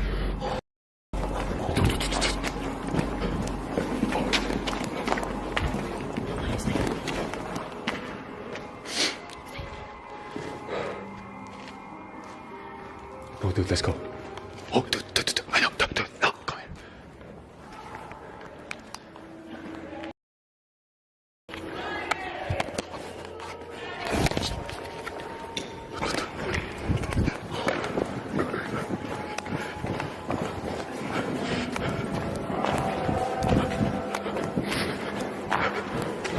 Dude, go.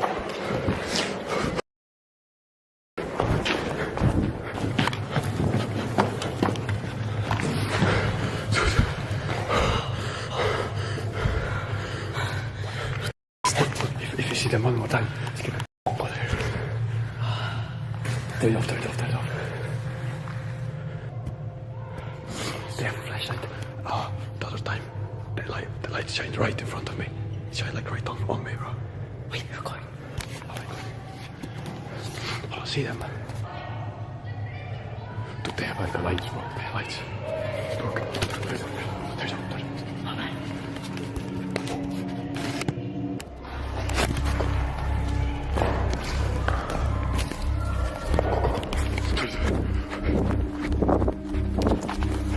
Things escalate when they notice a large group of people gathered nearby. It isn't the first time they've come across something like this. With the late hour, the forest setting, and candles burning, it all strongly suggests cult activity. Luckily, they slipped away without being noticed, but it's clear something unusual is happening out there. What else would explain a group meeting deep in the woods at night with candles? In a wild, high-speed chase, a suspect's car lost control and slammed straight into a house.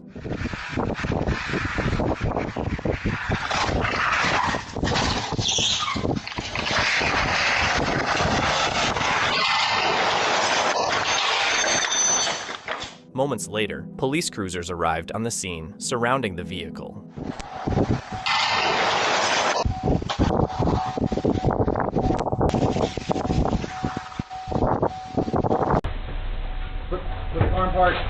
Hey. You okay? I am. Where you going? I'm I don't know. I'm like literally a block away from my house. Okay.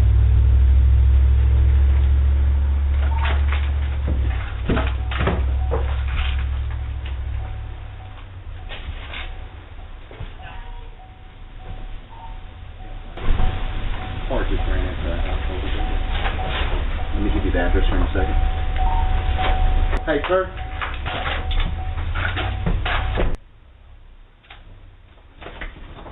He's right over here. I'll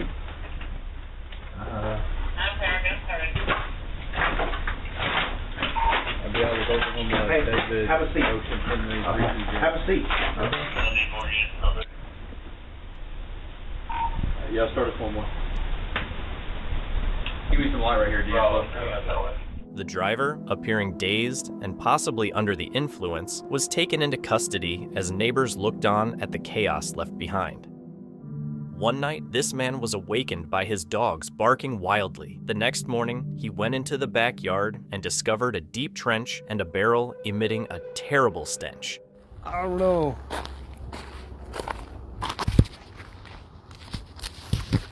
Let's do this again.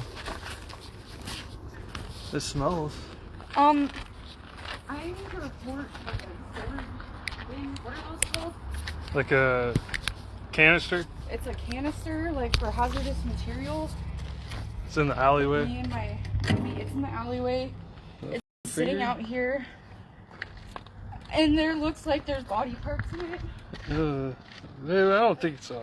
548. I think so. Terrified, he contacted the police, and tests later revealed the remains were animal, not human. He's still left questioning why the barrels were in his backyard. Was it some kind of ritual or something else entirely? The incident remains puzzling and unexplained. This video comes from Welcome to the Woods UK, a YouTube channel run by Carl, a calm and experienced outdoorsman from the UK. His content focuses on solo camping, bushcraft, gear reviews, and peaceful woodland adventures, often filmed on his own private forest land. It's April 9th, 2023. Carl returns to a familiar camping spot, one he once described as the scene of a strange, unexplained event. After being encouraged by his audience to go back, he sets up camp with confidence and eases into his usual quiet routine. At the old temperature, I've had to come out and have a bit of a walk about, so stretch my legs and warm myself up a bit.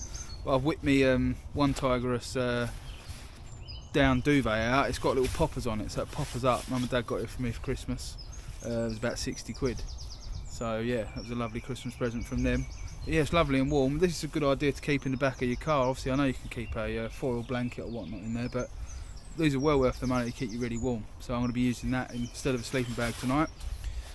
I've also got, seeing as you lot come with me now on the camera, I've got myself a little power bank, a solar powered power bank / lantern. So I'll show you that in a minute when it gets a bit darker. It's obviously very economical and that, no batteries required. Definitely a good, it's called a pack light. So yeah, I'll show you that in a minute. It's a good idea. I thought I had something strange happen earlier during dinner. I caught a bit of it on camera. I've replayed it, I can slightly hear it. I don't know if you'll be able to hear it. It's almost like a stick or something had been thrown across the top of the trees, but it might have just been a branch falling. But yeah, all is well at the moment, and I got a totally different feeling about this place today, actually, to be honest with you. So yeah, no big black cats and no funny noises at the moment, but be nice to keep. I'll keep everyone up to date with the build of this new structure I'm doing. So now that it is a little bit darker, I can now show you this. So that is the solar powered pack light made by Illuminade. It's basically a power bank and a lantern. It doesn't require batteries, as I said. It runs off of this solar panel, which basically when you're not using it during the daytime, you clip it to your backpack, walk around, and it can keep you charged up, cameras, phones, and obviously for me now, you lot coming along on the camera, the drone and the phone, this is a really good bit of kit for me to carry. You can illuminate the light, whether it's flat or whether it's inflated, which I'll show you how to inflate it in a minute. And then obviously you've got a little button there which will tell you how charged it is. So basically you undo the straps and it's just like literally blow it up.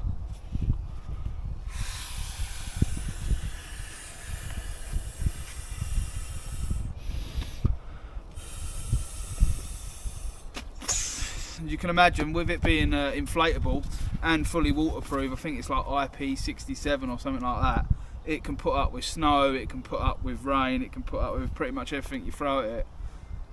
And that chucks out quite a lot of light, really, to be fair, and that lasts for hours.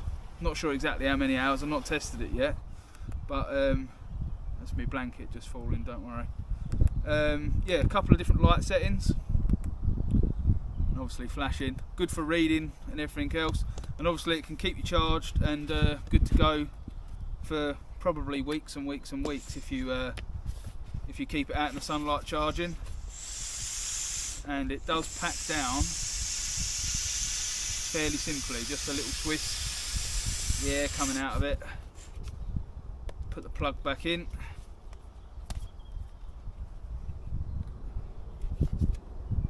That back on there now, and that's it. That's the it's got a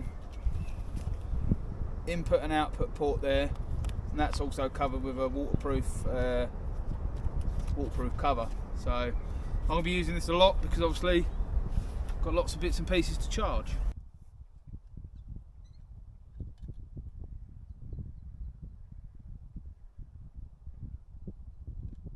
After having dinner and taking a quiet walk around his woodland property, Carl starts to wind down for the night. The woods are calm, birds chirping, the air still, and moonlight shining through the trees. But then something odd happens. While he's eating, a twig suddenly flies through the air. It's a small thing, easy to brush off, but definitely strange. Right, that's me, I'm off to bed. Been a nice, pleasant, quiet evening, so I shall catch you in the morning. Right. It's just gone 1 in the morning. The same as last time, I keep on hearing like branches or something getting thrown.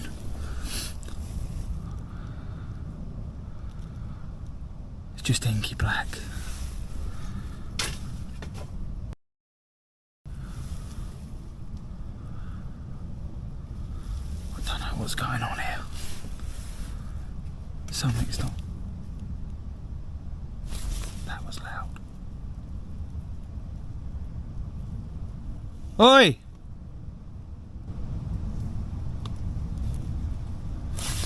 One second, I want to get out. Honestly, every time I come to this poxy woodland, thinking about it though, I have just had a good 10 minutes walking about. I shouted out. I didn't hear nothing, deadly still. Thinking about it though, there's quite a lot of deadfall here. I mean, me being realistic now, it could be that I'm getting in the...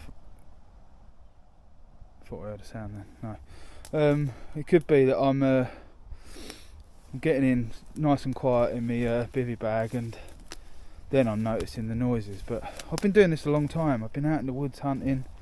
I think I might just have the jitters with this bit of woodland, to be honest with you, because I've had quite a nice evening. But trail cam's on anyway, so I'm going to get back to bed. And if there's anything more to report, I'll let you know. But let's turn this light off. Yeah, pitch black. Right, good night. I'll see you in the morning. Morning, everybody. So yeah, nothing more to report last night. Had that funny happening during the night, but I'm just having a look at the trail cam footage, see if there's anything on here. Problem is though, it's got such a small screen and very bad audio unless you put it on the laptop that I think I'm going to have to go home and look at it on the laptop. And if there's anything on there, I'll put it up at the end. But yeah, I'm going to stick the kettle on. So I've got a mouth drier than a camel's behind this morning. And quite excited. Later in the evening, as Carl gets ready to settle in for the night, the mood shifts. Out of nowhere, sharp sounds break the silence. Twigs snapping. Something moving just beyond the light. It doesn't sound random. It sounds like something or someone is out there, Carl calls out, hoping it's just a person passing through. But there's no reply, no footsteps, nothing. He checks the area, but the woods stay quiet, offering no answers. Luckily, Carl makes it through the night without anything else happening. In this footage, Franco from Franco TV ventures into a missing 411 site, a remote area known for disappearances and strange events. This time, he's completely alone, exploring under a moonless sky with only starlight and the eerie glow of his infrared gear. The darkness feels heavy and suffocating, even for him, making it clear this won't be a typical solo investigation. Right from the start, unusual occurrences begin. Alone, and unfortunately tonight, there was absolutely zero moonlight. So that means with no moonlight, this place to me is completely pitch black. I can't see anything beyond, like, I can see a little bit of the road and that's it. But one thing that's cool is that I could see the entire Milky Way galaxy more than I've ever seen it ever. Like, it is beautiful. It looks like clouds above my head. But down here, it's just...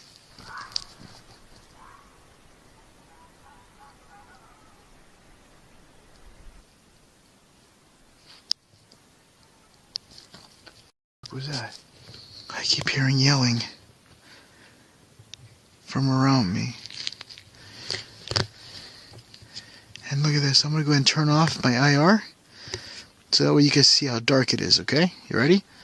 And off. Nothing. Franco is surrounded by unnatural shrill screams that grow closer as he moves deeper, unsettling him despite attempts to rationalize them. On a dark road, he spots a flickering light that quickly vanishes. The screams return, distorted like a dying creature. He explores abandoned homes filled with rotting furniture, scattered belongings, and children's shoes near a memorial for deceased children. Throughout, faint footsteps, bangs, and whispers respond to his voice, intensifying the horror. This place is so much creepier at night. There's a picture of a baby on the floor. I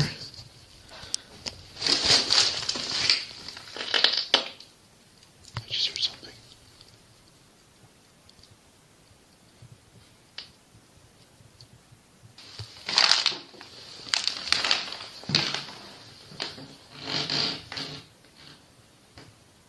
If there's anybody here with me,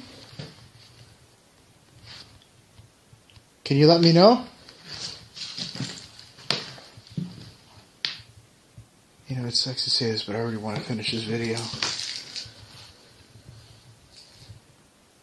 I'm like having mini heart attacks just coming out through here.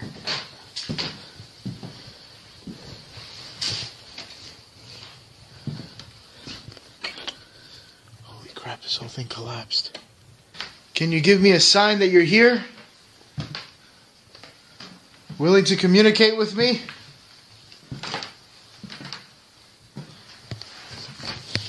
In this creepy house?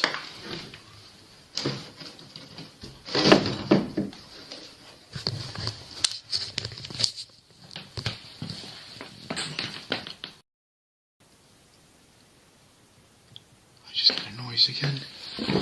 Something just fell. Franco finds a baby's photo, religious images, and a nun's habit inside, and outside discovers an abandoned purse, empty vehicles, and strange objects and trees. The site feels watched, possibly holding residual energy or unseen beings. Attempts to communicate fail, and the isolation and silence take a toll. Seeing a large truck and feeling unsafe, he ends the investigation, reflecting on inhuman roars, shadowy figures, intelligent responses, and the overwhelming sense of being watched. Dustin Frazier runs a YouTube channel where he posts everything from travel vlogs to creepy explorations. If it grabs his attention, he'll film it. On March 27th, 2025, he and his buddy Justin went camping in the Great Smoky Mountains, Sevier County, Tennessee. Their spot was Elkmont Campground, which just happens to sit right next to the abandoned town of Elkmont. Once a lively vacation getaway, it's now a ghost town frozen in time, with old houses slowly falling apart. Of course, once it got dark, they couldn't resist checking it out, but what they ended up catching on camera was way beyond what they expected. It's cold, but we decided to come up here. We haven't been in... Light going off. We are going in the first house. Oh, Justin's here. I'm shivering. He's cold. So, let's go. Yeah. But, So they started like restoring these houses here. Yeah, they've been working on them for quite a while. But like, look at the different, I don't know, just how they built like. She's a vintage. Look at the art he did. Ooh, something about that. There could be a wide bear on the other side of it. Yeah, there is something about that. Yeah, I didn't take into account about like wildlife and stuff. Jeez. Sorry, Queen. I thought you were behind me. I thought you were over here. You don't see my light.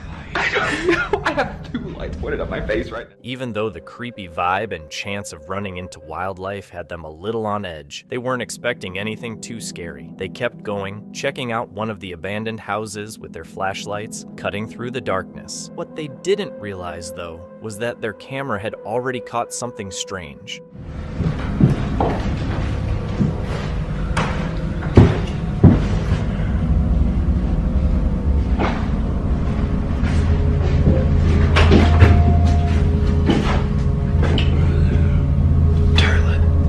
That's not a toilet. They don't be toileted like that. Did you see? As Justin films himself, something seems to be standing silently in the dark room right behind him.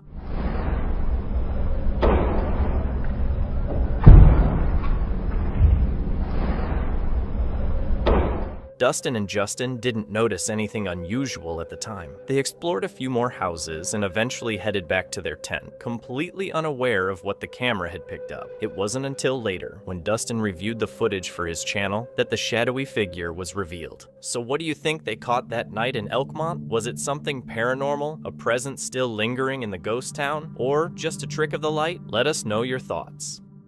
Elliot and Joe's investigation takes them to Tudor World, a historic mansion that's been converted into a museum showcasing the darker, more brutal side of the Tudor era. At Tudor World, where this amazing Tudor mansion's been turned into a kind of museum. I mean, we've had a look around already, but there's one part we haven't been in yet, which apparently would be the most active part of the building. Yeah. And we've got stories because this is sort of connected to the... Joe and Elliot started with a tour of the building, which was packed with grim displays of torture, witchcraft, and strange medical practices from the Tudor era. The place already carried a heavy, unsettling atmosphere. There were stories of women being touched by unseen hands, and bizarre remedies involving things like mercury, or even the urine of a dead man. So, according to stories of this place, people are allowed to sit and lie on the bed and test the bed out. And I'm not going down that line. No. I mean, this whole thing here is about how they would half women just to shut them up if they spoke out of line. Yeah. This woman is using the urine... like, I don't understand how this... I mean, and then... That first walkthrough set the tone for the night, hinting at whatever dark energy might still be lingering inside those old walls. Once night fell and the place grew quiet, they started their investigation on the ground floor, calling out to any spirits that might be there. I was about to say everything's quietening down now, but it has quietened down, so... We're here to try and communicate, and you've probably had this a lot. A lot of people come here, so we apologise if... At first, everything was quiet until a loud, distinct knock echoed through the same room. It was sharp and close, nothing like a distant outside noise. This was their first clear sign they weren't alone, a direct response that filled them with both anticipation and unease. Please, can you make some sounds for us? Can you knock on... What's that? Did you just hit...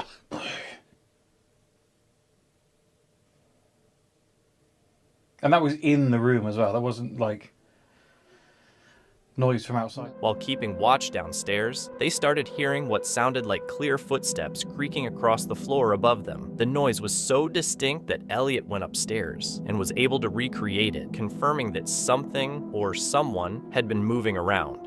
Upstairs, very far away.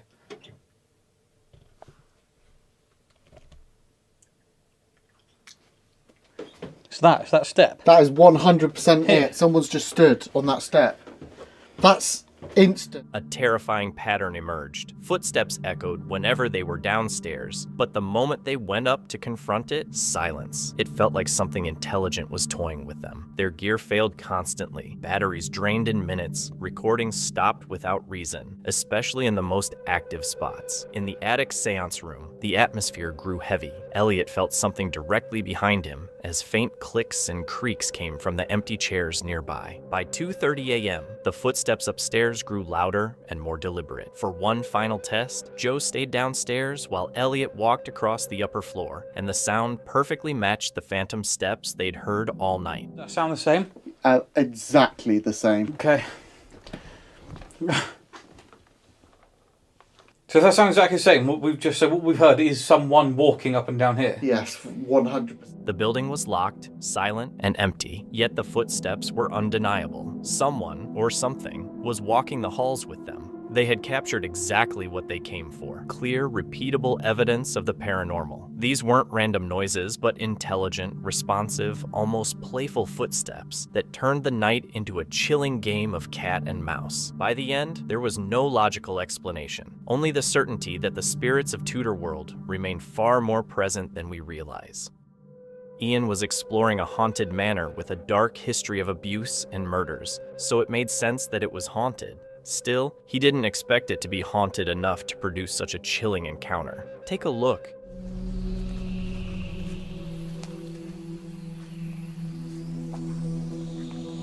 That was so weird.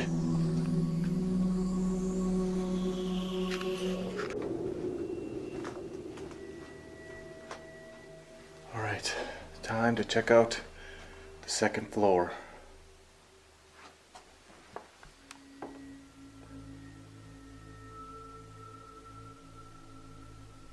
Is there anybody up there? Hello? What the heck is that? If that was you, could you make that sound again?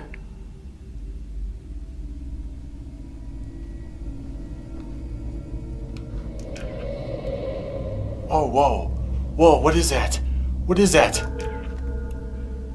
There's like a weird anomaly up there. It was behind the railing.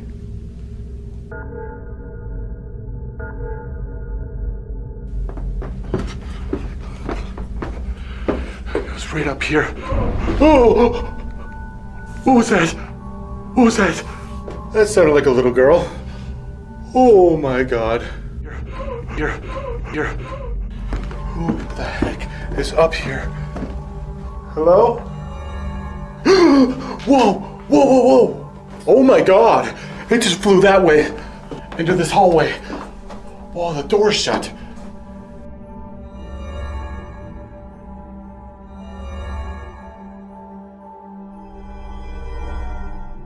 An apparition appeared as an orb, rare, but a strong indicator of a ghost's presence. It was accompanied by the voice of a little girl, making it clear that something or someone was indeed there with Ian. What do you think? Was this truly a ghostly presence, or could there be another explanation? In this chilling video, a Reddit user named Can't Stop Giggling shared a mysterious clip that's been drawing a lot of attention. The footage, recorded back in 2015, shows him slowly making his way through thick woods in Massachusetts. He moves carefully, staying as quiet as possible, like he's trying not to scare off whatever he's following. That leaves us wondering, what exactly is he trying so hard not to disturb? It doesn't take long before we find out.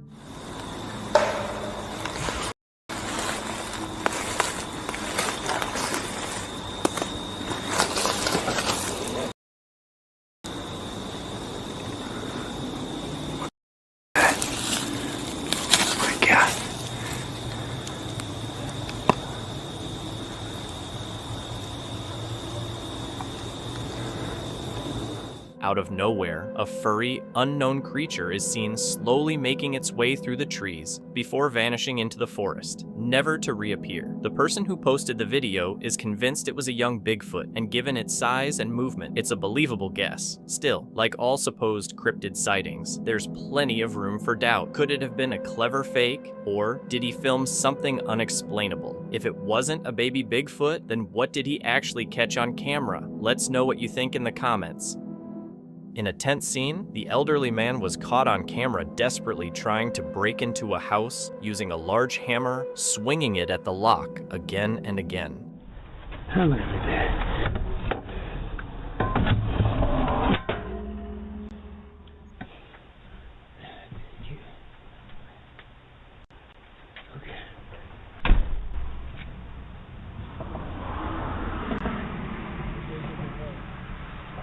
Despite his frantic effort, the break-in attempt failed. The next creepy video comes from Kev Goes, a personal outdoor adventure channel where Kev shares his solo trips into the wild. Just him, nature, and whatever might be out there. It's April 28th, 2024, and in this episode, Kev heads into the remote Crown land in Manitoba, Canada, to try tarp camping for the first time. He hikes along an old sandy logging road, now used as an ATV trail, looking for a quiet, mossy spot to set up camp before the sun goes down. At first, everything feels calm with his simple tarp setup, but the night soon takes a much stranger turn. Now, I want to show you my bed setup. So I've got my ground mat here, and then I've got my Gear Doctor pad. I've got my Mountain House sleeping bag. So this is a mummy sleeping bag. And then I've just got another sleeping bag over top. So I've got room for my bag over there. And then you can see that you've got quite a bit of room in here for the sleeping bag, and I can stretch right out. So it's so quiet. My ears are like kind of just ringing. There's a constant sound or ring there. I have a spot here that turned out to be cancerous on my ear here. So I'm going actually in June to get that taken out, but they're gonna cut it out and everything like that. Kev finally picks a spot among the trees, and the forest is so quiet he says it actually makes his ears ring. There's no wind, no traffic, just a heavy silence where even the sound of his sleeping bag moving seems loud. It feels peaceful, but that kind of silence can mess with your mind. As the temperature drops, Kev settles in and tries to relax for the night.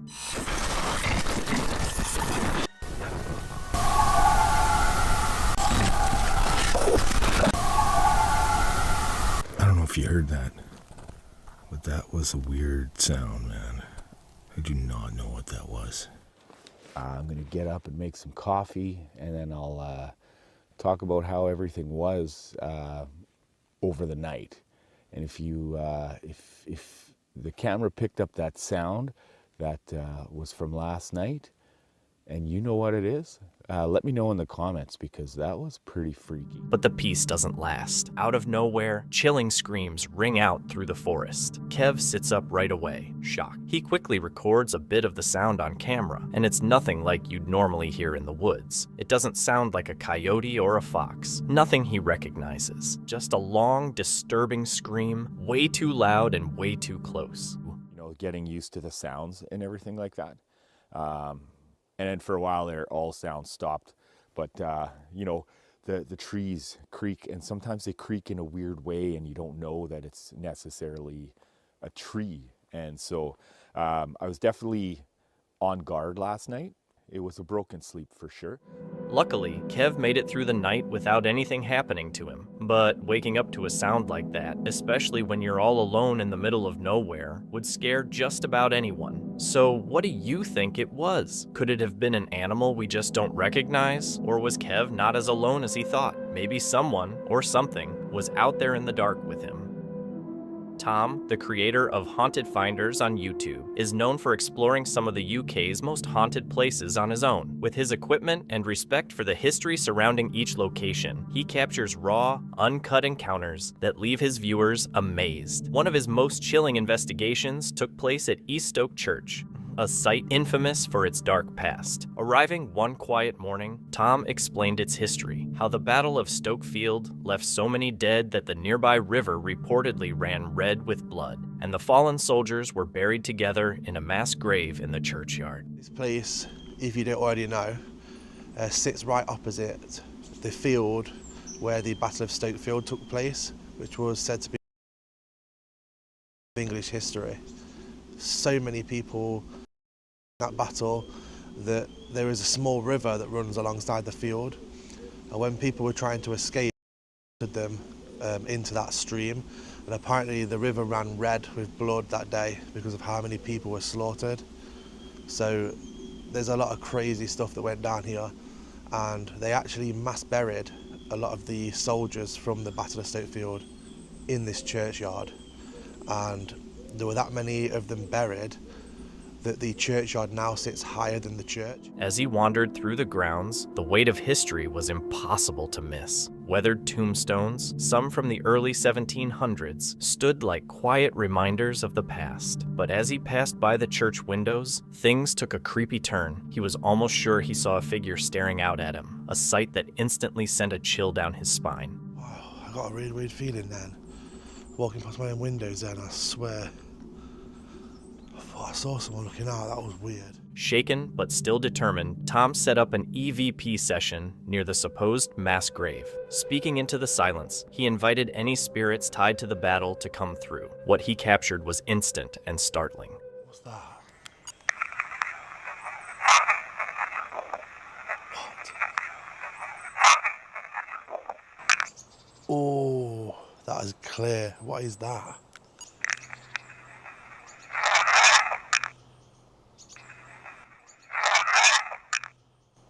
What does he say?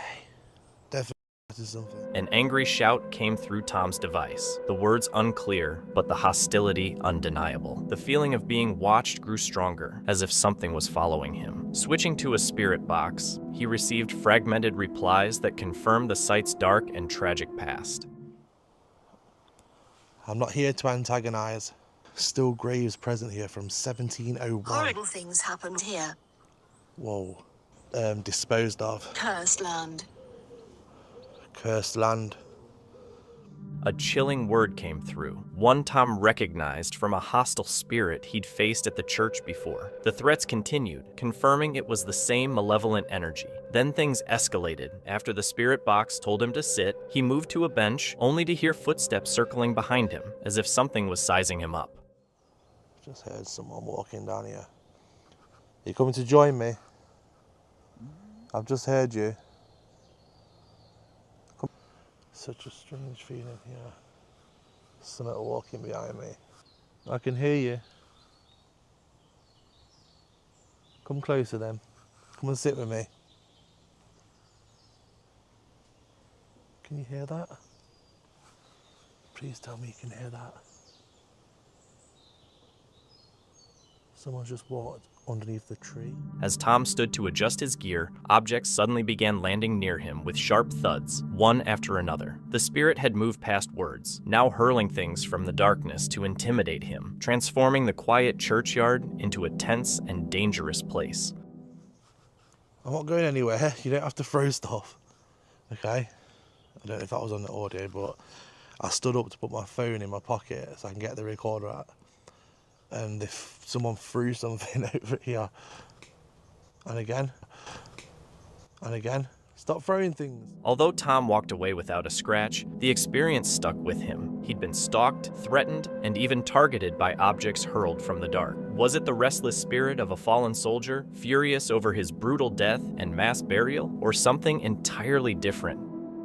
This video, uploaded on March 25th, 2024, shows a paranormal team exploring a crumbling old estate said to be haunted. The mansion, once owned by James and Anna, names that frequently come up in spirit box sessions, was in severe decay. Early on, the team noticed strange burnt wood odors instead of the usual musty scent. Several investigators even reported sensing smoke and burning, phenomena often tied to past fires or lingering residual energy in haunted places. We're on an event night. I think I found the way into this one. This door right here. Follow me. I'd say follow in that accent. Hello, no, follow. Follow. Don't ever ask me to do an accent again. Well, they're still up there, guys.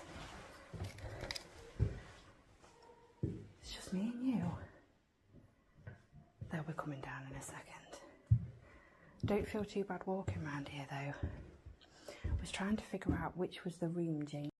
I don't know if maybe it's this one. It's quite a big, and we think that's been added. So, and it was like, was it 1800s? I did say it's in the 1800s. It was. This place is insane. The staircase. Oh, you would have seen that in the B-roll at the beginning.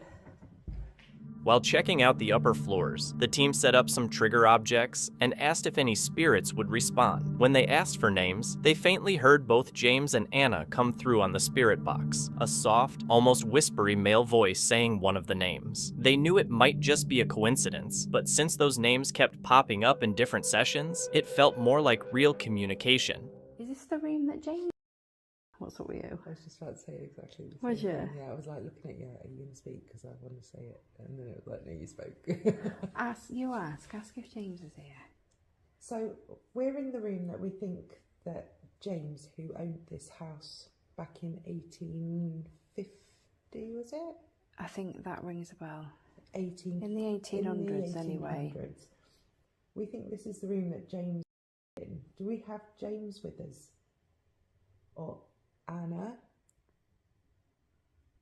If you are with us, can you make a noise, please, so that we know that you're here? Give us a knock or a shuffle of your feet. That was behind. That was behind. And if I move like that, like I just did, it didn't make it. No, it was like there. Yeah. But it just came out and went back in again. Did it? But it wasn't the No, bat. no.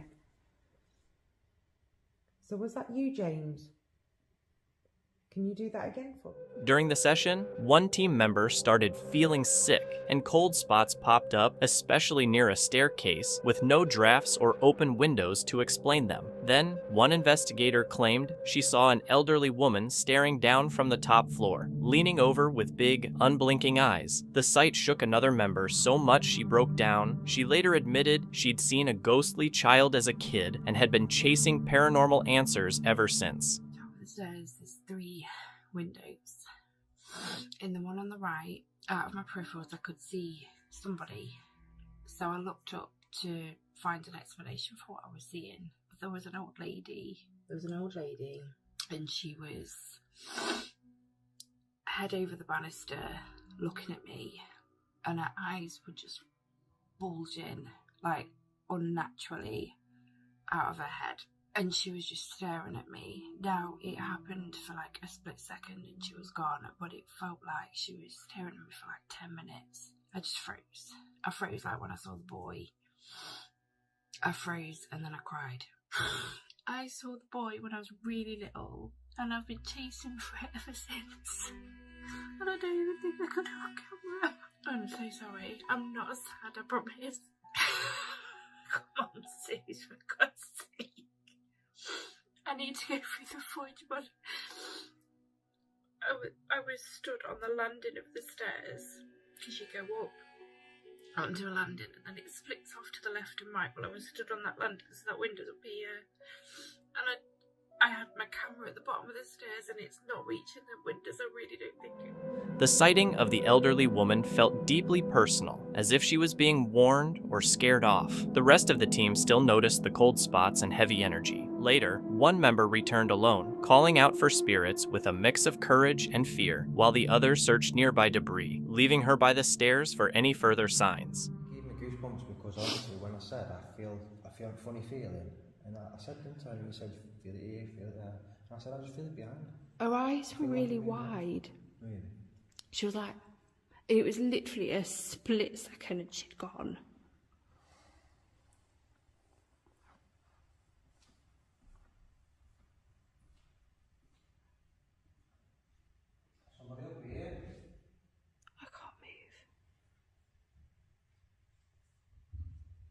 Simon.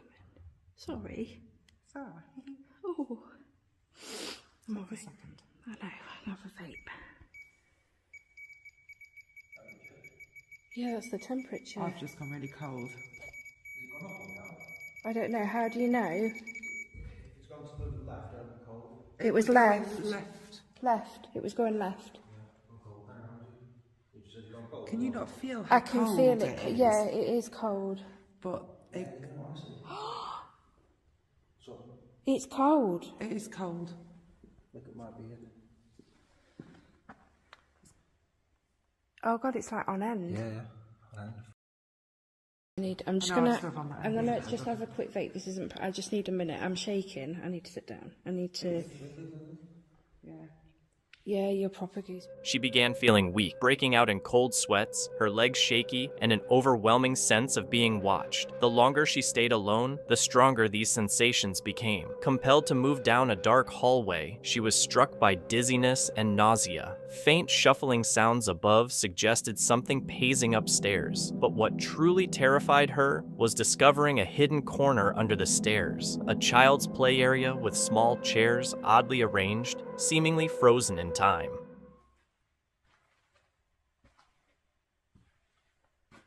I feel horrible.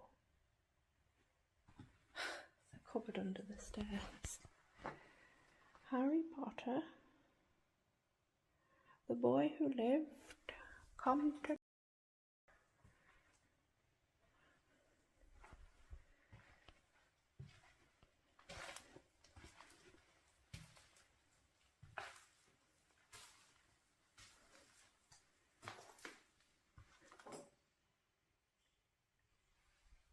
What the hell is that?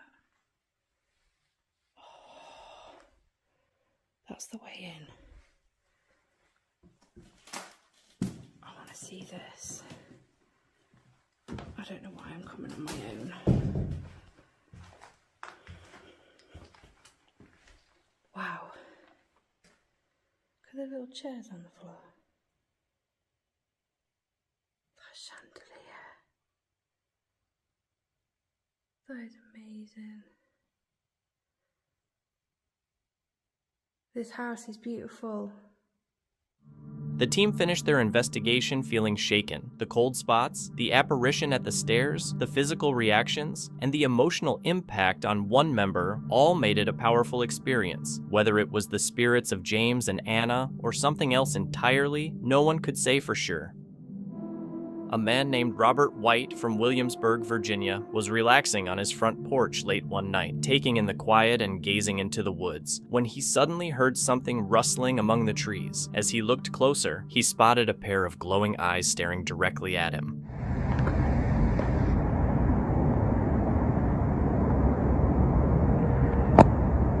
Alright, no lie. I'm on my back porch. I heard someone stomping in the woods. Something huge. As Robert peers more intently, he spots what appears to be a pale gray, humanoid figure with glowing orange eyes perched in the trees. The figure quickly retreats into the branches the moment it realizes it's been seen. Curious and unsettled, Robert decides to call out to it, when things take an unexpected turn. Show yourself.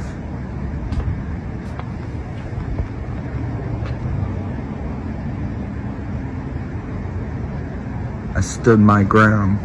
I saw your eyes. The eyes were not visible. I couldn't see anything. I had my flashlight on. I couldn't see anything. This thing is big. I'm not that high off the ground, but I'm high enough to where I thought it couldn't attack me until I saw how high its eyes were.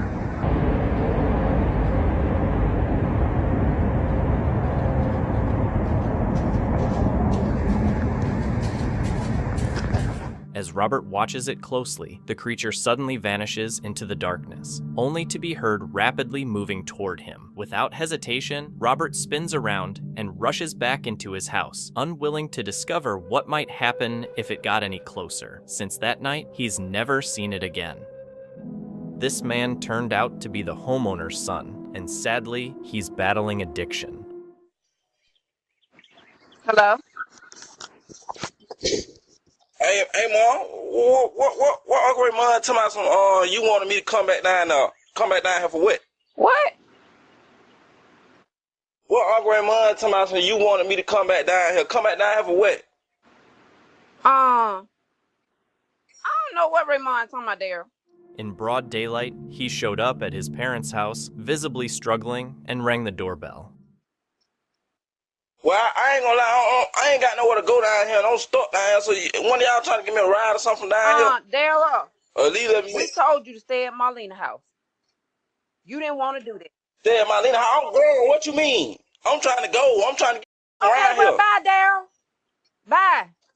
I'm saying, though, what was your point of telling me to come back down here, though? We were trying to help you out, Daryl. We were trying to help you at Marlena's house. Don't come to my house with all that. Like, give me some of my ground, I can find somewhere to stay. Okay, so why you on my door? You sound stupid. Why you on my front door? Why you got me there? Daryl, get off my front porch. No, you can't, man. Keep playing Get off me. my front porch. I know you got me in that life. Get off my front porch. And you playing. I'm keep playing me. My heart goes out to this mom. It's not easy setting boundaries with someone you love. The next video comes from Small Plots, a YouTube channel run by Kevin, who's known for stealth camping in the most unexpected spots, on the edges of cities, in overgrown woods, and among crumbling structures. But this trip might be one of his creepiest yet. It's April 1st, 2025. Kevin heads out on a stealth camping mission near a transformer substation on a foggy, rainy day. Despite past warnings that the area is patrolled, he pushes through thick brush and scattered trash to reach a swampy stretch of forest full of fallen ash trees and slippery, mud-covered trails. Still see tons of... I don't think it's coming off the trees. There's no leaves really on the trees, so it's not like it's collecting and dripping. This is a very strange, creepy forest, I'm not gonna lie, with the fog and the scraggly trees here in the swamp. I don't know, man, it's just weird. The entire time I've been here, since I walked into the forest, I've been hearing this wailing sound. Like a some kind of animal. It's actually now just occurring to me. It might be a chicken or a rooster or something. But it's eerie. It's still raining, but I just want to check out over here real quick because it's slightly not raining as hard as it was. And it looks like it opens up a little bit over here. Nothing really to see. Just a little bit more open forest. I wonder if this is where the deer hang out, and I'm gonna see some more eyes in the forest tonight like I did on my last camp. Oh yeah, it's starting to pick up rain again. I better make this fast. It's tough to see, but there's like a field back there, and there are houses that edge along that field. My guess is chickens, but we'll see. And also, I think it's pretty clear that what I'm on is maybe like an old ATV trail. Looks like at one point small tired vehicles would go through here, but over the years the trails got blocked by fallen trees and stuff. Kevin sets up his camp and takes in the surroundings. The steady rain and the squish of mud under his boots set a gloomy tone, but it's the thick fog and twisted bare trees that really make the place feel off. As he explores the area around his camp, that uneasy feeling grows. Something just doesn't feel right. Starting to let up a little bit, which is nice. That's the sound of the wail I'm talking about, the wailing. That has to be a chicken or something, right? Something kind of sounds like a rooster, like half-heartedly crowing. I'll have to boost the audio on that. Then he hears it and captures it on camera. A strange wailing sound echoed through the forest. It's hard to tell what it is. Maybe a distant rooster, or maybe something much stranger.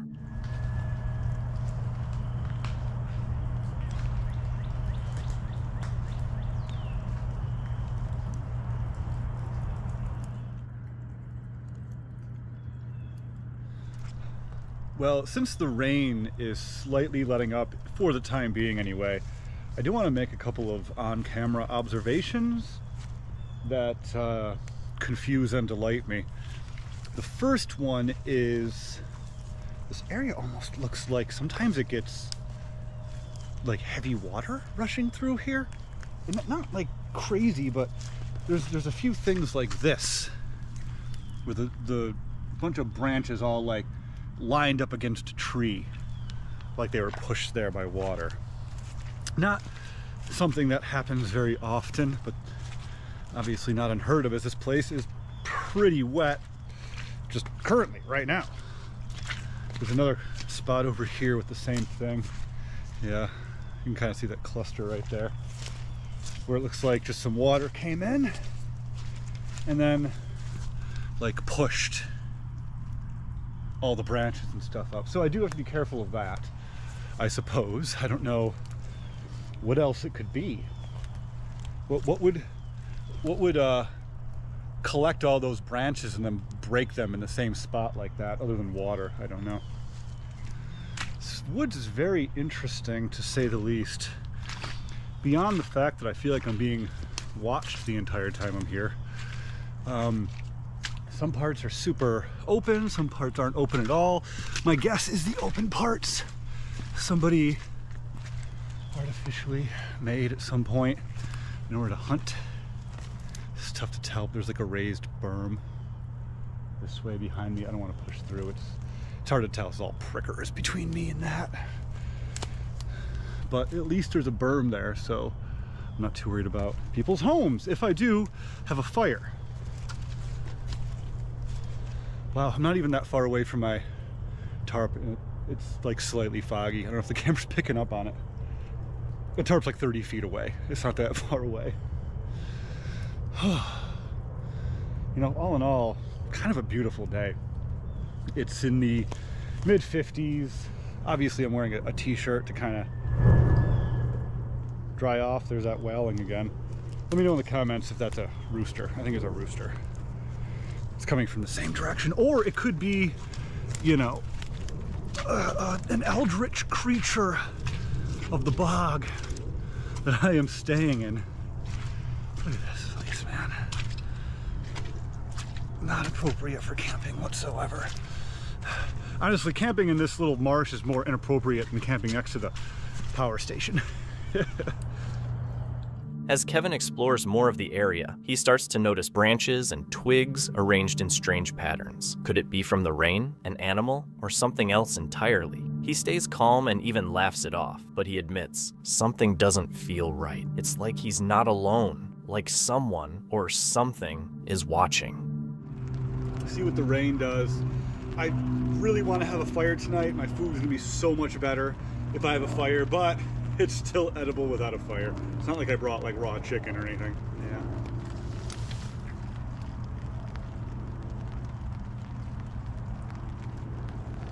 Something was walking behind me.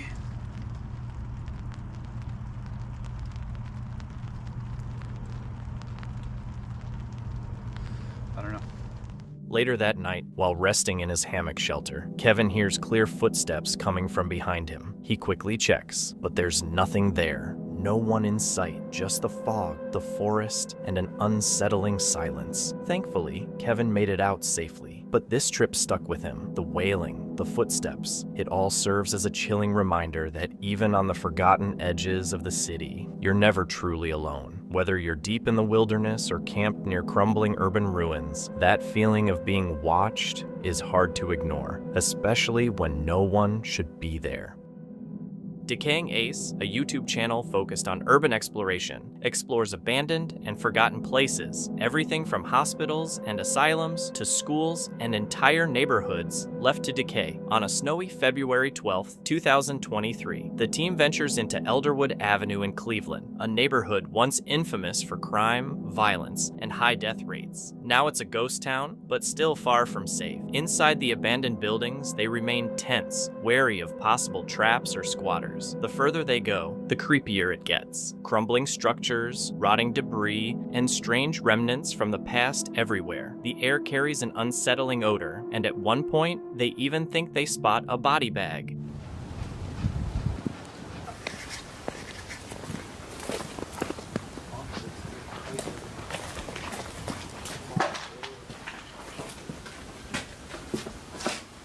A shopping trolley. A brand new shopping cart. Hang on. I mean, we know for a fact that that dude is not the only person in here, so.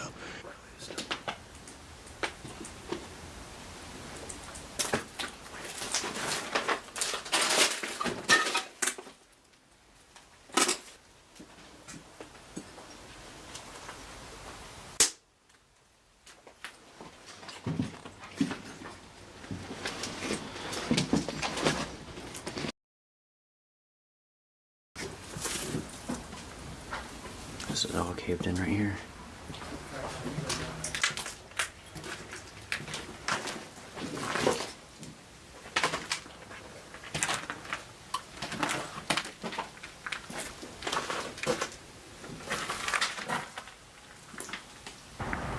Oh, these doors in the middle, these two buildings are connected and the door in the middle leads to both of them. That was the front door.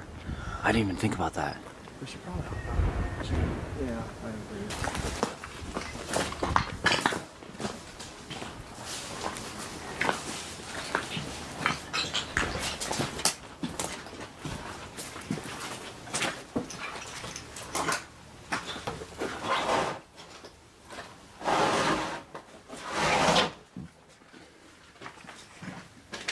Whoa. That's not creepy at all. Wow. Absolutely decimated in here. Big old hole in the door.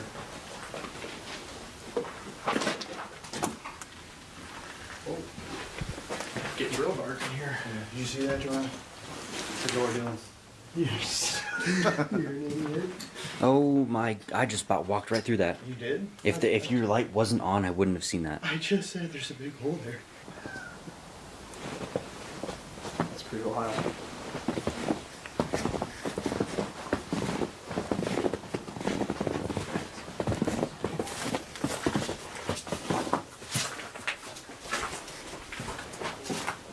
While exploring one of the dilapidated houses, one of the explorers almost plunges through a huge hole in the floorboards, but manages to grab hold just in time. The building is collapsing, and one wrong step could have caused serious injury. Wow, don't think we're getting through there.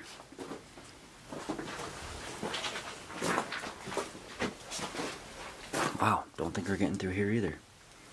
Yeah, these buildings have definitely been abandoned longer than the rest. Yep. Like all these buildings, there was like squatters and slumlords where they last land. Somebody like 2 people in the building. With the fiends, they need somewhere to stay. So police let you stay in these spots and they use their address of court. Wow, jeez. Come on, once something like that happened, they close the building down, so let the fiends stay in, so they have an address of court to the original. This whole man right here, this right here. Yeah. So we. Over $5. Yeah. So we probably shouldn't stay here too long. No, then? no, it's wrong. Oh, okay. Yeah. All right. I know the dude that be down here. All right. My dude, Carl the mechanic, he used to work at the AutoZone. Yeah. Oh. Four, because he had cancer. Me, him, you know what I'm talking about? Yeah.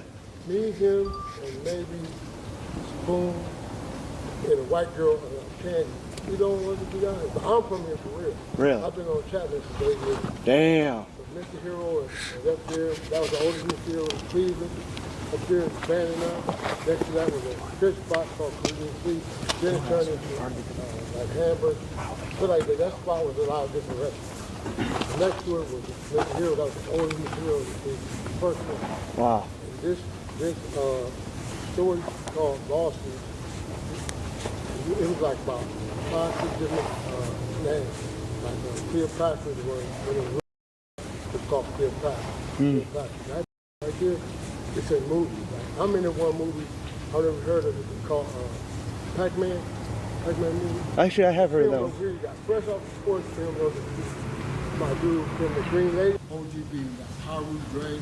We got a couple people that Green Lady. Yeah, but these all bunkers and joints. I'm started Haru and there was no people down here Haru, and I started And I started the most known gang.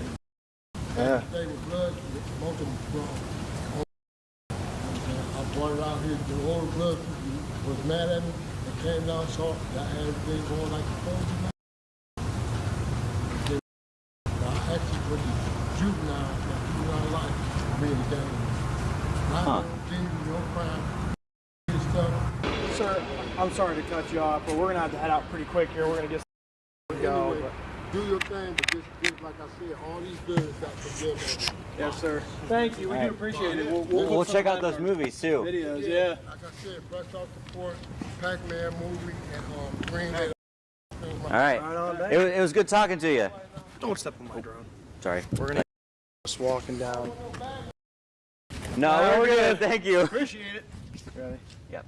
Just after leaving one of the buildings, they unexpectedly come across a man, one of the neighborhood's former gang leaders. Fortunately, he stays calm and doesn't threaten them. Instead, he warns them about the area's deadly past and mentions that some dangerous people might still be hiding in the buildings, urging them to stay cautious. It's frightening to think how different things could have gone if they'd met the wrong person. With the collapsing structures and violent history, they were treading a very risky path. In a way, running into the gang leader may have spared them from both a dangerous encounter and the neighborhood's hidden dangers.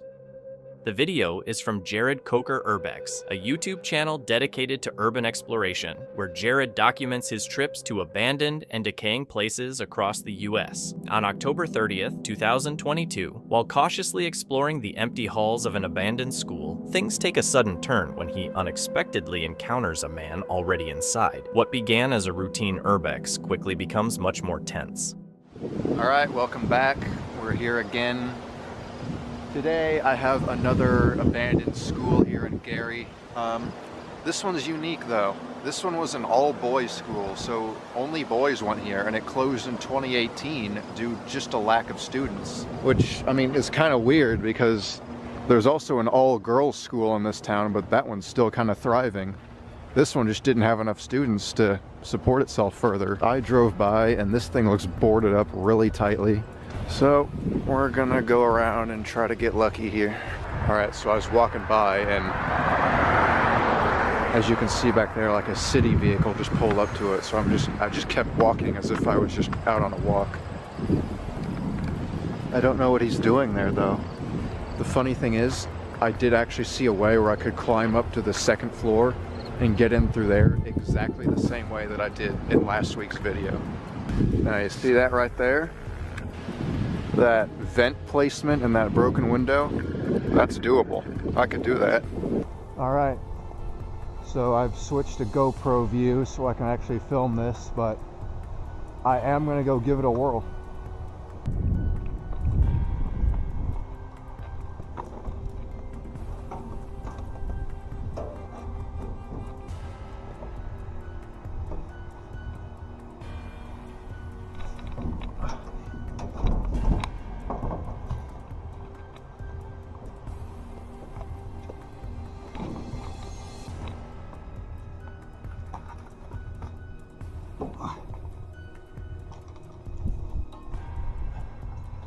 Oh wow, I can't believe that actually worked. Wow, I'm 5 for 5. That was wild. I do like this new edition of the GoPro cam for when I have to climb stuff, but I just hope the footage is okay. Like I'll have to, when I take a break tonight from filming, I'm gonna have to go in and look at that footage off the SD card to make sure it's angled correctly, you know? This is already looking good. I see desks, I see books and stuff. Maybe there will be as much left in this one as the last one. Or, you know, maybe just every single window in the hallway will be completely blown out. After sneaking in through a window, Jared climbs onto a vent to get inside. The school has that unmistakably creepy vibe of a long abandoned place. Dusty floors, broken lockers, and a silence that feels almost tangible. But it turns out it's not as empty as it first appeared. The lockers are cool. This school is a pretty average size, so there'll be plenty to cover. I do wonder if that city utility vehicle is still down there. That would have been right on that side. This is just so weird. I don't understand why this happens. Like, I've seen this in 3 other schools I've been to already in this area. All of them have some weird window blowout like this. What is that? Either way, you can see the layout. There's a wing over there connecting these 2 wings together. And if that wasn't a good enough view, then the map will do.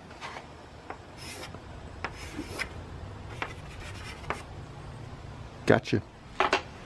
We're walking down a hallway, but it's still basically like we're outside. Oh, hey. Hey, what's going on, brother? How you doing? Documentary too? Yeah. Man. How did you get in here? Oh man, they got all type of little secret little holes. Really? I jumped up to the 2nd floor using one of the projecting, like... Oh, are you serious? Yeah. Well, don't get me on the thing. Are there really, oh, I'll blur your face, don't worry. Oh, okay. Are there really openings down there? Yeah, the window's open down there, but listen. Man. Oh, I'm sorry, yeah. You gotta just really be quiet because there's a lot of people around. Really? We found some a lot really of people here? Yeah. Okay. Homeless people, all of that. Right, I'll be quiet, yeah. So just... Okay, y'all, so that guy was really friendly. And if you didn't catch what he was saying that there's actually a really easy way. I guess there was an open window down below. I just didn't see it because that utilities vehicle pulled up. So that kind of forced me to take the hard way in. So I guess I did that for nothing, but hey, it's all good because at least I'll be getting out of here easy. Yeah, there's a lot of stuff left in this one too. I don't know how much of our little conversation I'll leave in, but the guy also said that there's other homeless people camping out around here. Yeah, they mostly piled in all their old desks and stuff into some of these rooms. As Jared heads toward a classroom, a man suddenly appears and gets uncomfortably close. At first, it's hard to tell how he'll react, but he seems friendly, though clearly on edge. Strangely, he insists on not being filmed and keeps avoiding the camera once he realizes he's being recorded. It's unclear why he's there. Maybe just seeking shelter, maybe something else. But he warns Jared that others might also be inside. That alone shifts the entire vibe of the exploration. Feeling uneasy about unknown people potentially lurking in the shadows, Jared decides it's best to get out and quickly escapes the building.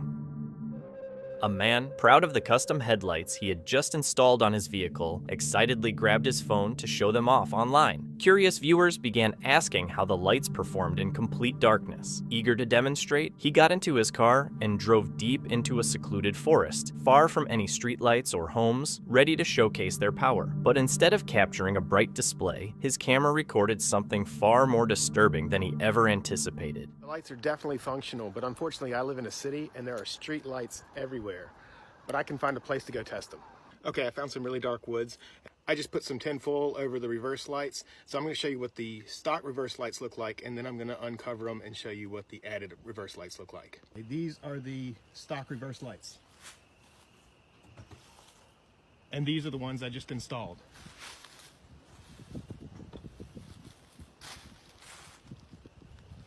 Look how friggin' bright that is. This is amazing. Yeah, so these are not just for looks.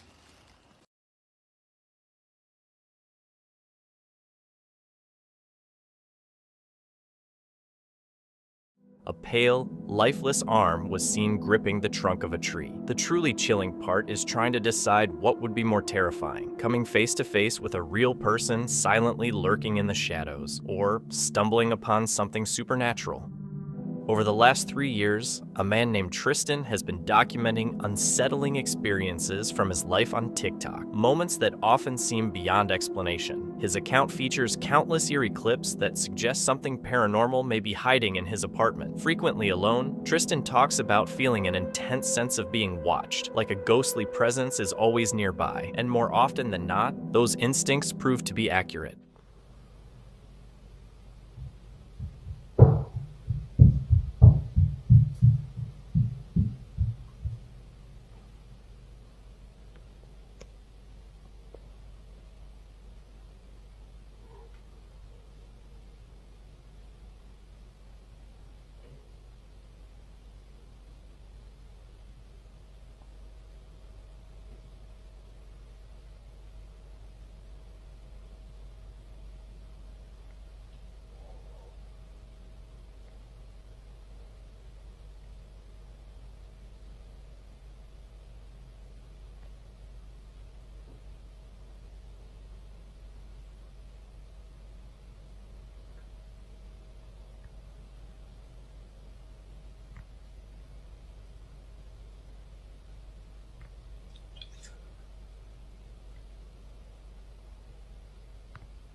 One night, while lying in bed, Tristan heard a soft knock that instantly caught his attention. He grabbed his phone and started recording, just in time to catch his bedroom door slowly creaking shut all by itself. Paralyzed with fear, he kept filming as strange, glowing orbs floated past the lens. As creepy as that sounds, it's not even the scariest thing Tristan has caught on camera.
Whatever's haunting, Tristan doesn't seem to be hiding. In fact, it almost seems to want attention, no matter how terrifying it is. Over time, the activity in his apartment only intensified. The knocking continued, always coming from different, unpredictable places around the home. One day, hoping to catch more of these strange events, Tristan left his phone recording in an empty room. What it ended up capturing was way more than he expected. Là, je suis en train de me battre pour mettre les diagrammes et tous les chiffres, quoi, c'est bien.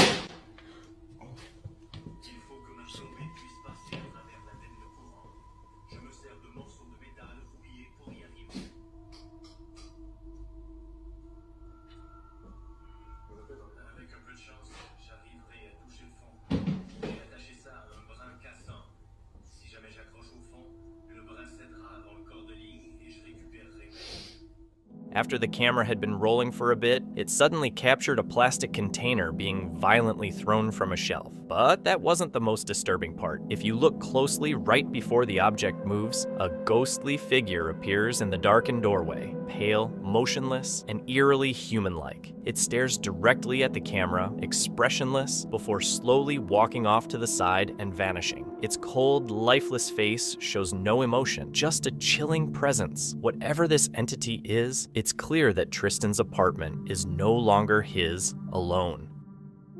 The next chilling video comes from Dee's Dark Adventures, a channel focused on the paranormal, where Dee explores haunted locations, looks into cryptid sightings, and digs into creepy urban legends. It's November 6th, 2024, and during a casual daytime walk with her dogs, Dee comes across something truly strange, something that feels off in a way that's hard to explain, unsettling, eerie, the kind of thing that makes your skin crawl even in broad daylight. Ma'am, I'm not seeing what you see. Woo!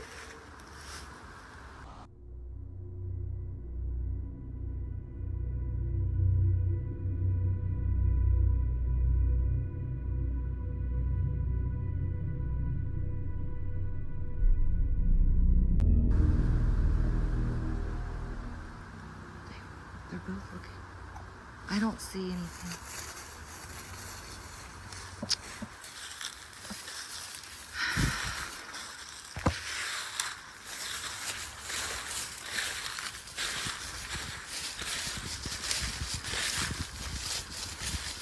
La, la, la, la.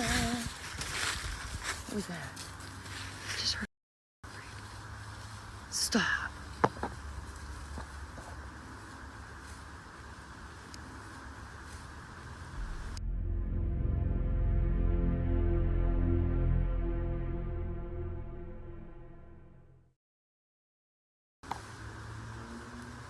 Dude. Woo! There's something going on over in here. I can't see it though. Clear as day, a small humanoid figure can be seen peeking out from behind a tree. At first, it seems to be watching a group of nearby hunters, but then it quickly shifts its focus toward Dee and her dogs. During the walk, her dogs had been acting odd, focused, alert, almost like they sensed something. But at the time, Dee hadn't seen anything herself. I keep looking over this way. No, we're done, I think. Okay. I feel watched. Maybe there's more. Is there more? Are there more hunters out here? Please let yourself be known. I don't want to look like an idiot. Where you going? Come. Where you going? Come. Oh, she stopped on a dime before I even said it. So y'all let me know what you think about this. I mean, it's clear as day and you can see it moving and peeking. He's a little guy. But what I think's funny is if you're looking at that tree and you go walk 100 feet to the right, that's where those hunters were sitting. So he was checking them out, and then here I come into this area, and then they leave, and he really don't have nowhere to go unless he cloaks, but I think he's just curious about me and my dogs. It's so cool. Anyway, I got the rest of the full video up with the more of this stuff, longer. So yeah, members only gets it first, but I wanted to show you guys a little bit of headlights. It's all headlights? Highlights.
Whatever it was definitely there. The figure's slow, careful movements hint at intelligence, like it was observing, not attacking. Dee now believes it may have stayed hidden the entire time and was only spotted later when she reviewed the footage more closely. Could it have been a Sasquatch or something else entirely? Thankfully, Dee and her dogs got home safely, but the footage leaves us with a chilling question. What exactly did she capture on camera?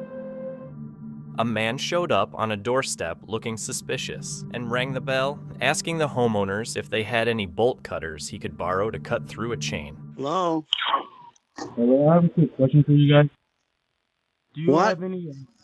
I have a question. Do you guys have any bolt cutters or anything that could cut through metal? Because my chain. No, I don't. We're in bed. No, I don't.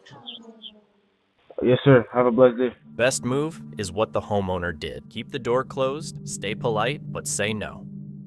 In Seattle, a Ring doorbell camera captured a disturbing scene when a man showed up on a homeowner's porch, armed with large bolt cutters, attempting to break in.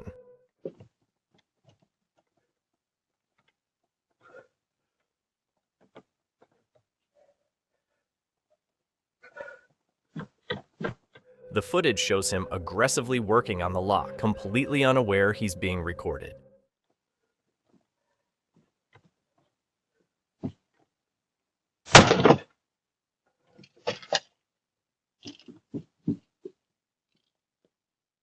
Wild how some people treat break-ins like it's just another task on their to-do list. 2 investigators went back to a hunter's camp in North Georgia, where they'd experienced strange events before, trying to make contact with whatever was out there. You wanna hit it? Let's see if it answers.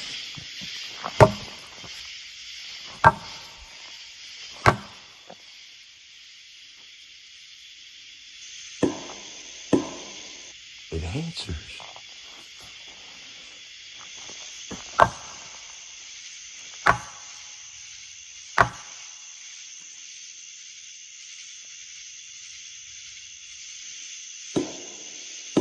Man, that's some kind of insanity going on. Right? Okay. When they knocked, strange noises responded, but the tension spiked when they heard something even more unsettling. Whoa. That was a scream. Yeah, that was a human scream right there. And that was loud. Yeah. A terrifying scream cut through the darkness. Definitely not normal animal sounds, but deep, almost human-like cries. Later, they heard footsteps crunching in the leaves and glimpsed shadowy figures lurking at the edge of their vision, just out of clear sight. Listen. Whoa. That's treehouse. Yep.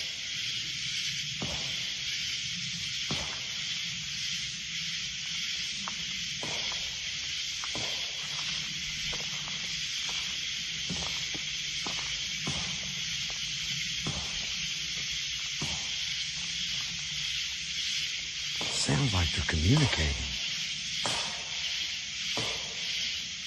As the night wore on, strange sounds continued and their gear began malfunctioning, as if something invisible was tampering with it. In the end, the investigators chose to cut their exploration short. Angelo, the creator of the popular YouTube channel Exploring with Angelo, known for visiting creepy abandoned spots and haunted places around the world. But this time, he takes on one of his scariest challenges yet, camping alone in one of Canada's most haunted forests, deep in the Ontario wilderness. As night falls, he sets up camp. The peaceful forest quickly changes, and a heavy silence takes over. With his gear ready, Angelo brings out his spirit box, hoping to connect with whatever might still be out there. It's not like normal wood noises or forest noises. Can you tell me anything else about your visions? Sorry if I'm moving, guys. Helen. That is really weird. We keep getting the name Helen a lot. I like the toys. Oh man, my car's like all scratched up. But something feels off. Strange noises start echoing through the forest. Quiet at first, but getting louder and closer. The calm quickly turns into tension. Angelo, doing his best to stay calm, calls out into the dark, asking who or what is making the sound. Damn, it just went so quiet all of a sudden. What was that? Something literally just hit the car.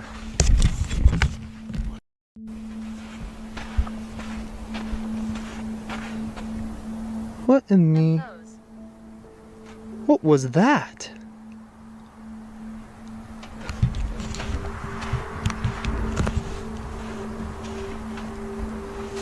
Okay, tell me there's like an animal or something. There is nothing. Nothing at all. What the f... Where's my flashlight? Then, out of nowhere, a loud knock. It sounds like something hit his car. Angelo's heart races as he scans the area with his flashlight, but there's nothing there. Could it be the very spirit he was trying to contact? Yes, I did. Yes, I did? Oh my. So that was you that just made that noise, that hit my car. Holy, you scared the crap out of me. Wow. Damn. Can you do it again? I promise I won't be as scared this time. I might be lying, but...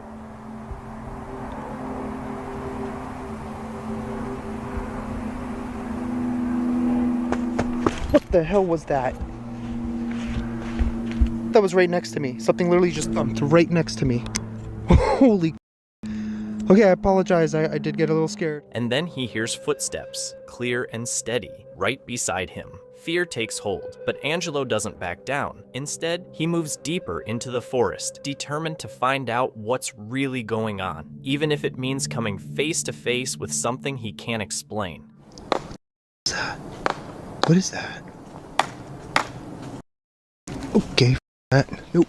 I don't know what the hell that is, but that's not normal. Hello? What the hell? That was weird. Okay, I ain't gonna go down there. Screw that. What the was that? That was really creepy. The sounds close in, branches snapping, whispers carried by the wind, but no one's there. Every time he shines his light, all he sees are trees and shadows. Do spirit talker in there. It's all good. What the hell was that? Guys, I just heard someone scream. What is that?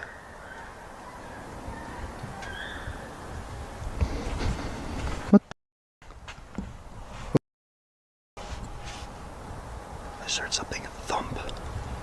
Hello?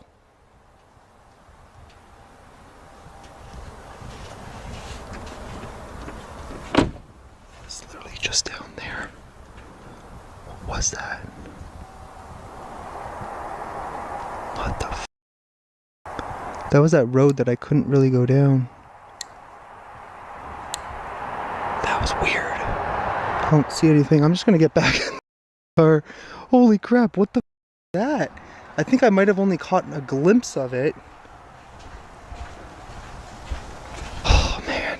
Angelo finally makes it back to his car and tent, hoping he's safe now until he hears it. A scream, loud, sharp, and chilling, echoes through the forest. It sounds like a child, and it came from the exact spot he had just left. His blood runs cold. Without hesitation, Angelo rips down his tent, jumps into his vehicle, and speeds off, leaving the dark woods behind, but not the questions. What was that scream? Was someone out there messing with him, or did he really cross paths with something supernatural? The mystery is still unsolved.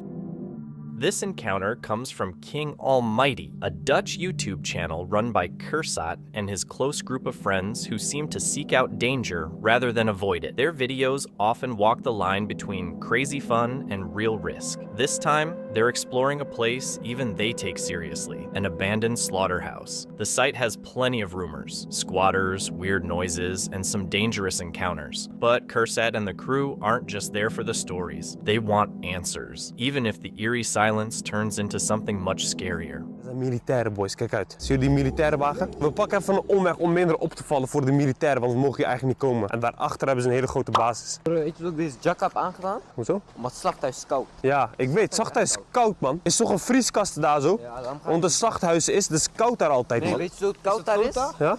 Omdat het daar bezeten is. Altijd iets wat bezeten is, altijd kouder dan buiten. Oké, heb ik weer wat nieuws gereden bij. Ik ga wat horen. Kijk, daar, dat is het gebouw waar ze zitten.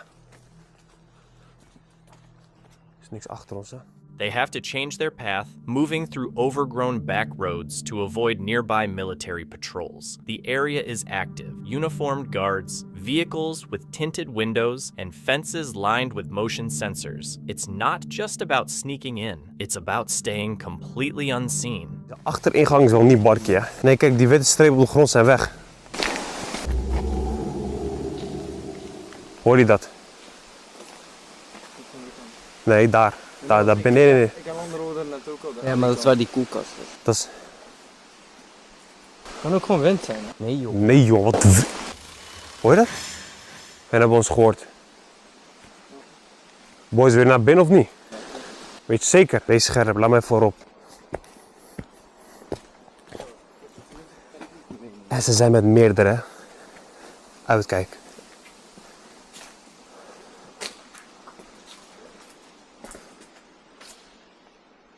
Clear elke room. As they get closer to the slaughterhouse, the air feels different, thicker, colder, charged with something they can't quite identify. Faint noises drift from inside, things moving just out of sight. Still, despite every instinct telling them to be careful, the group pushes on. Whatever's waiting inside, they've already made up their minds to go in. Ja. Was dat niet eerst dicht? Ja, nee, dat was een beetje open. Hoe is het hier omhoog? Luister, iemand verstopt zich hier, hè? Hoor stemmen. Boys, chill, ik hoor stemmen. Gaan we kijken. Hou iemand onze rug in de gaten. Hè? Ik hoor het achter ons. Als er iets gebeurt, volg mij een broertje.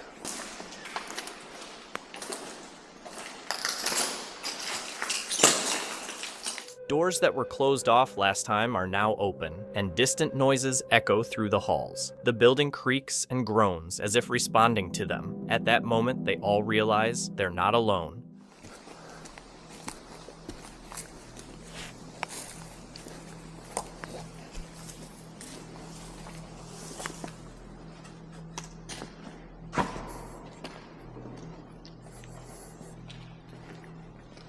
Hé, die deur is helemaal gesloten. Hé, het ruikt hier naar wiet. Mensen hebben hier zo gekiefd.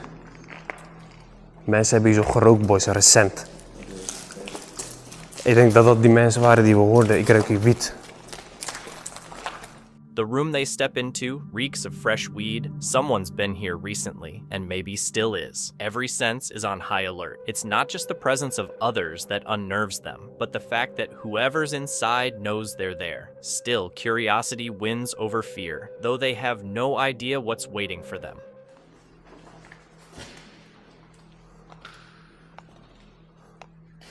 Oké, zien jullie al die dingen op de muur? Zie je dat? Zijn machetes sneden. Hij slaat erop. Wat? Zijn nieuwe spullen? Het zijn nieuwe spullen hier. Kijk hier. Dit was er eerst niet. En hij heeft zelfs een beetje... Kijk al deze gerroes. Die was er niet. Deze trap was er niet. Hij heeft zelfs opgeremd een beetje.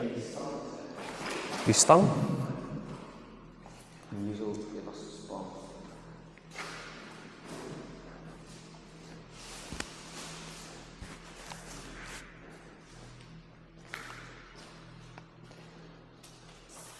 Kijk hoe eng dat is, boys. Kijk hoe creepy dat is, ja? Ruikt naar alcohol. Ruikt naar alcohol. Waar? Toch? Ja, ik ruik het. Bro, hier zijn mensen geweest. We ruiken wier en alcohol. Ze zijn er alleen nu niet. We hebben echt net geluk gehad. Kijk deze kamer. Creepy, jongen. Kijk, dit is ook nieuw. Hey, het ruikt hier heel erg naar alcohol. Kijk, ze hebben hier zo gedronken, zie je? Huh? Ja, dat doen ze om geld mee te verdienen. Zodat ze alcohol en drugs kunnen houden. Ja, laat maar liggen. Further inside, they come across what looks like a hideout, fresh supplies, bedding, and the strong, sour smell of alcohol. They explore the abandoned structures for a while, but it's eerily quiet. Just as they're about to call it a day, they hear something, and that's when things begin to change.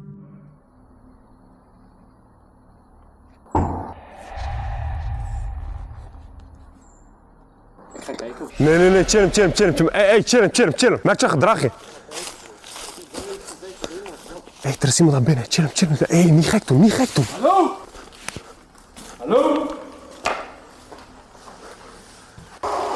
Hey, Lutu. Ik kom hier nooit meer heen. Die pomp gaan naar licht. Oh, Lutu. Silently, they spin toward the noise, peering into the darkness. Suddenly, a tall, aggressive man bursts out, running straight at them. Hey, Lutu. Oh, Lutu. There was no time for questions or hesitation. The group ran, pounding over broken concrete, lungs burning with each breath. They didn't dare look back. Whatever that was, it wasn't just a squatter, and it wasn't interested in talking. By the time they reached safety, their nerves were shot and adrenaline spent. The slaughterhouse faded behind them, swallowed once more by silence. Uncharted Expeditions, a YouTube channel centered on urban exploration, follows a group of friends as they document adventures in abandoned, decaying, and off-limits locations, schools, hospitals, factories, and more. On December 15, 2022, while exploring an abandoned movie theater, the team discovers some unsettling remnants. Amid broken glass and dusty halls, they spot vintage posters, but things soon take a darker turn.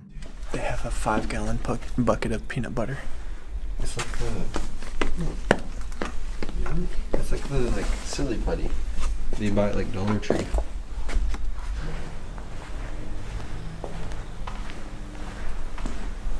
I forgot you didn't buy your tickets to get into the movie theater, bro.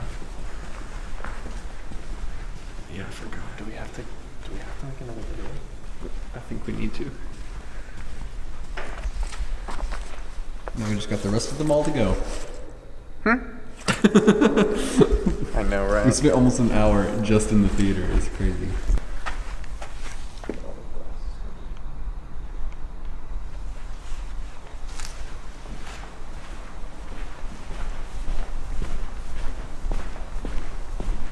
Should I jump?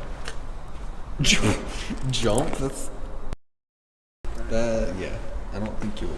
Yeah, let's take those stairs down. Don't break your leg. How do you even get down to that? Are we gonna show the blood? I mean, they kind of already got it. They got a little sneak of it. But yeah, there's blood. Somebody either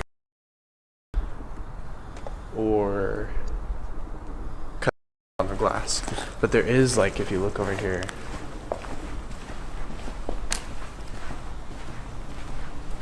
somebody did not poke their finger through this. Yeah, there's a couple of them. Boop, boop. Those are called. Also, yeah, you could really see them over there on Yeah, the elevator. On the elevator, you can't really poke your finger through elevator. So. As they leave the theater, they notice bloodstains on the floor. It's unclear what caused them. Perhaps someone was cut by the scattered, shattered glass, or maybe something more serious occurred. The nearby bullet holes only heighten their concern. Hello. It's the police. Hi.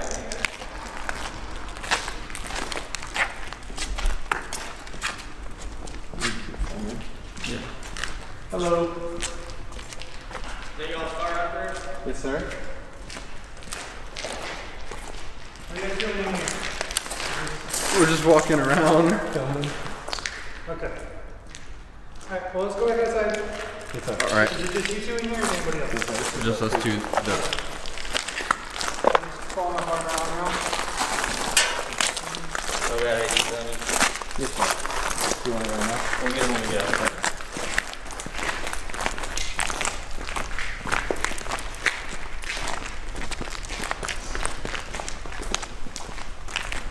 Y'all missed all the fences and have this all walked off? We'll do it right through them. Well, I understand that, but what does that tell you? Because let me explain something to you. The fence is the natural barrier that tells you you're not supposed to be inside of it. This one. Okay. I understand you didn't see a sign, but the way criminal trespass works in Texas is that fence tells you you're not supposed to be inside of it. Right?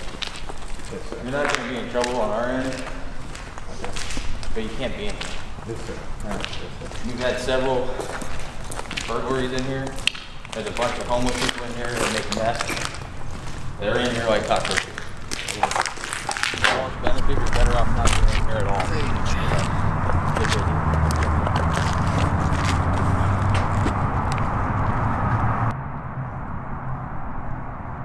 So you from around here?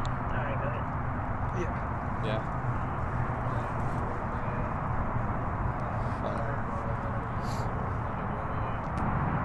So, like my partner was saying, don't come in here. Don't come back over here after we leave. Okay. Well, I promise.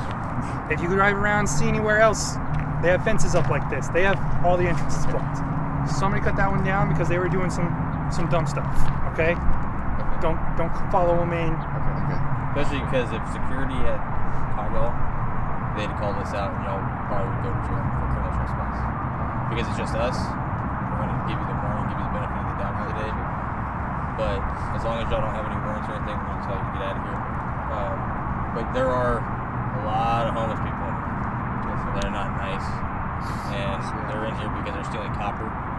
So that way they can buy typical. And they will rob you. And they will rob you, they will hurt you.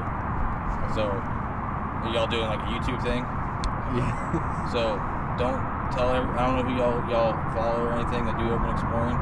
Don't tell them to come up here because it's super dangerous. Alright? And illegal.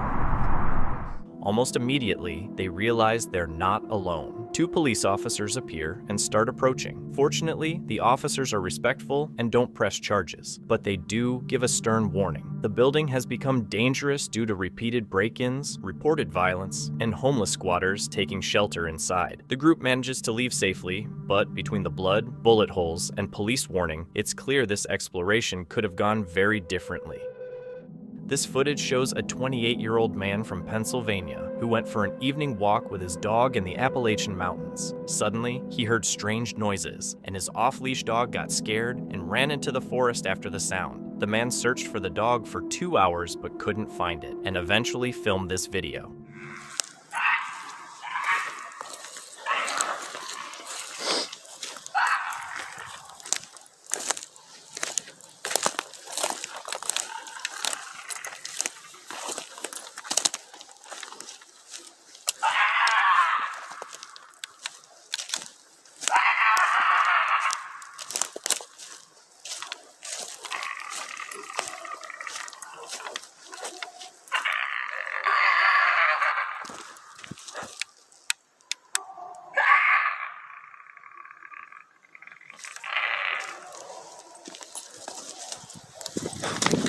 He made it home safely, but his dog was never found. It's still unclear what exactly the video captured. A streamer was hiking through the forest with his uncle, filming their journey back when his uncle suddenly froze and pointed deep into the woods. The streamer zoomed in and caught a glimpse of something unusual. See it behind that tree right there? Yeah, I see it. Go get the got to get the No, you go get it. Let me keep it on camera. Wait a minute, hold up. I don't know what the it is, man. It look like a damn bear. What is that? I don't know, but it's moving though. Hell yeah, I wonder what is that, man?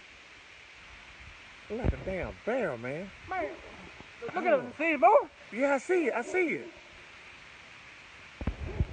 What the is that? I tell you what. What is that? Go take the charge and look. And let's charge again. Go get the pistol. Go look under the seat and get the... Look up under my seat. What one? Look up under the pickup seat. Get the pistol.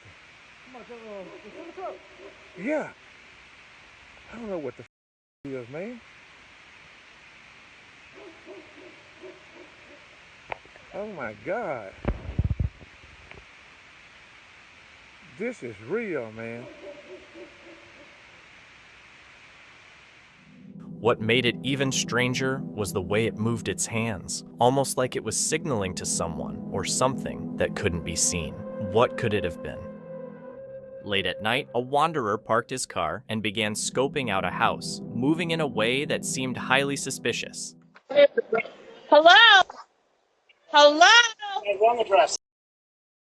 Wrong house. What are you doing at my house?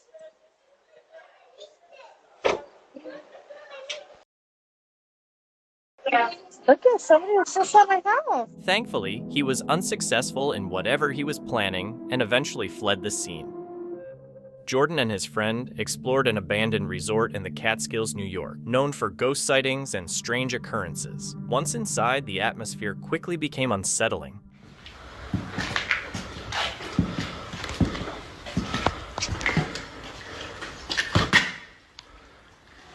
Hello?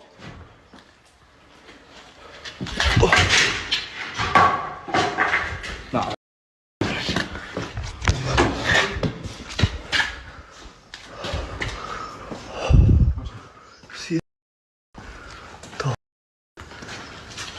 Yo, nah.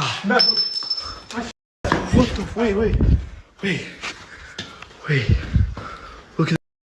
Initially, they assumed it was just a mannequin, but it appeared to shift slightly. As they approached, they heard distinct footsteps echoing from outside. God, we're not trolling. There's someone standing.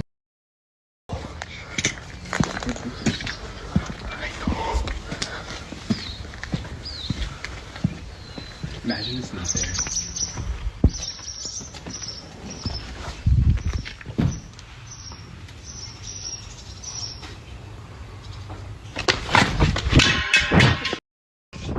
They decided to leave, realizing that with the resort's dark past and rumored mafia connections, some places are best left alone. This video from the YouTube channel Lou Rock takes a different path from his usual content. For the past 8 years, Lou has been exploring abandoned and supposedly haunted places, capturing strange and eerie encounters that have slowly changed his perspective on the unknown. But in the video shared on May 9th, 2018, he took a new approach, a casual camping trip with his friends Joe and Todd. What started as a laid-back evening around the campfire, filled with laughter, stories, and the calming sounds of nature, shifted when they recalled something they had seen earlier that day, an old abandoned building not far from their campsite. Curious and looking to add some excitement to the night, the group decided to explore it. The building was clearly neglected and forgotten, and while they were intrigued at first, Lou, Joe, and Todd had no idea that what awaited them inside would leave them feeling deeply unsettled.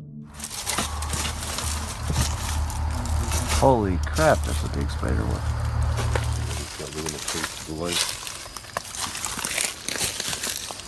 Ooh, what's that smell? Smells like sulfur, right? Oh my gosh. Are you serious?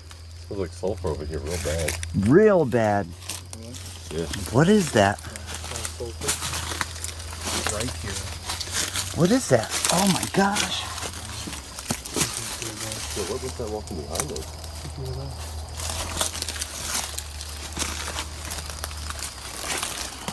Got chills. Got chills all over. Like something was right around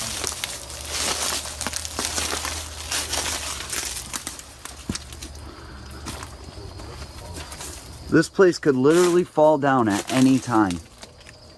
Completely. Holy crap. You're nuts. You guys are nuts. The three friends felt an odd, unsettling energy around the house, and a strange odor in the air made things even more uncomfortable. Still, it seemed like just another exploration, so they continued through the building and later returned to their campsite to enjoy the rest of the evening. At the time, nothing felt too unusual. A faint whisper was caught on camera, but they didn't notice it during filming. The real shock came after the video was posted. Viewers pointed out something chilling, a figure that looked like a woman in white, standing silently near the rundown house. Lou and his friends hadn't seen her at all that night. It's subtle at first, but once spotted, it leaves a lasting impression.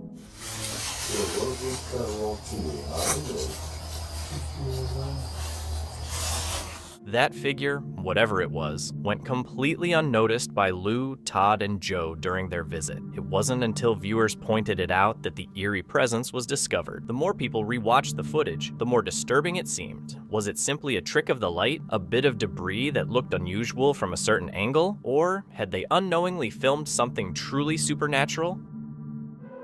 Reddit user Waldenville shared this footage, which shows something quite unsettling.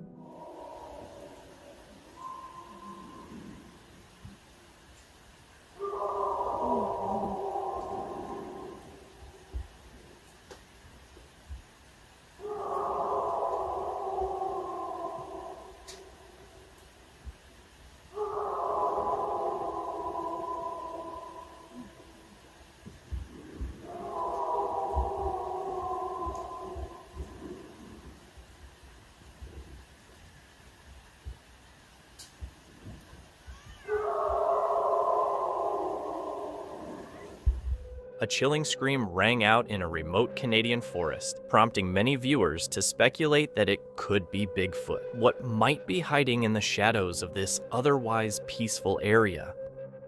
Thank you so much for watching. Don't forget to subscribe and hit the notification bell so you can stay updated with our latest videos.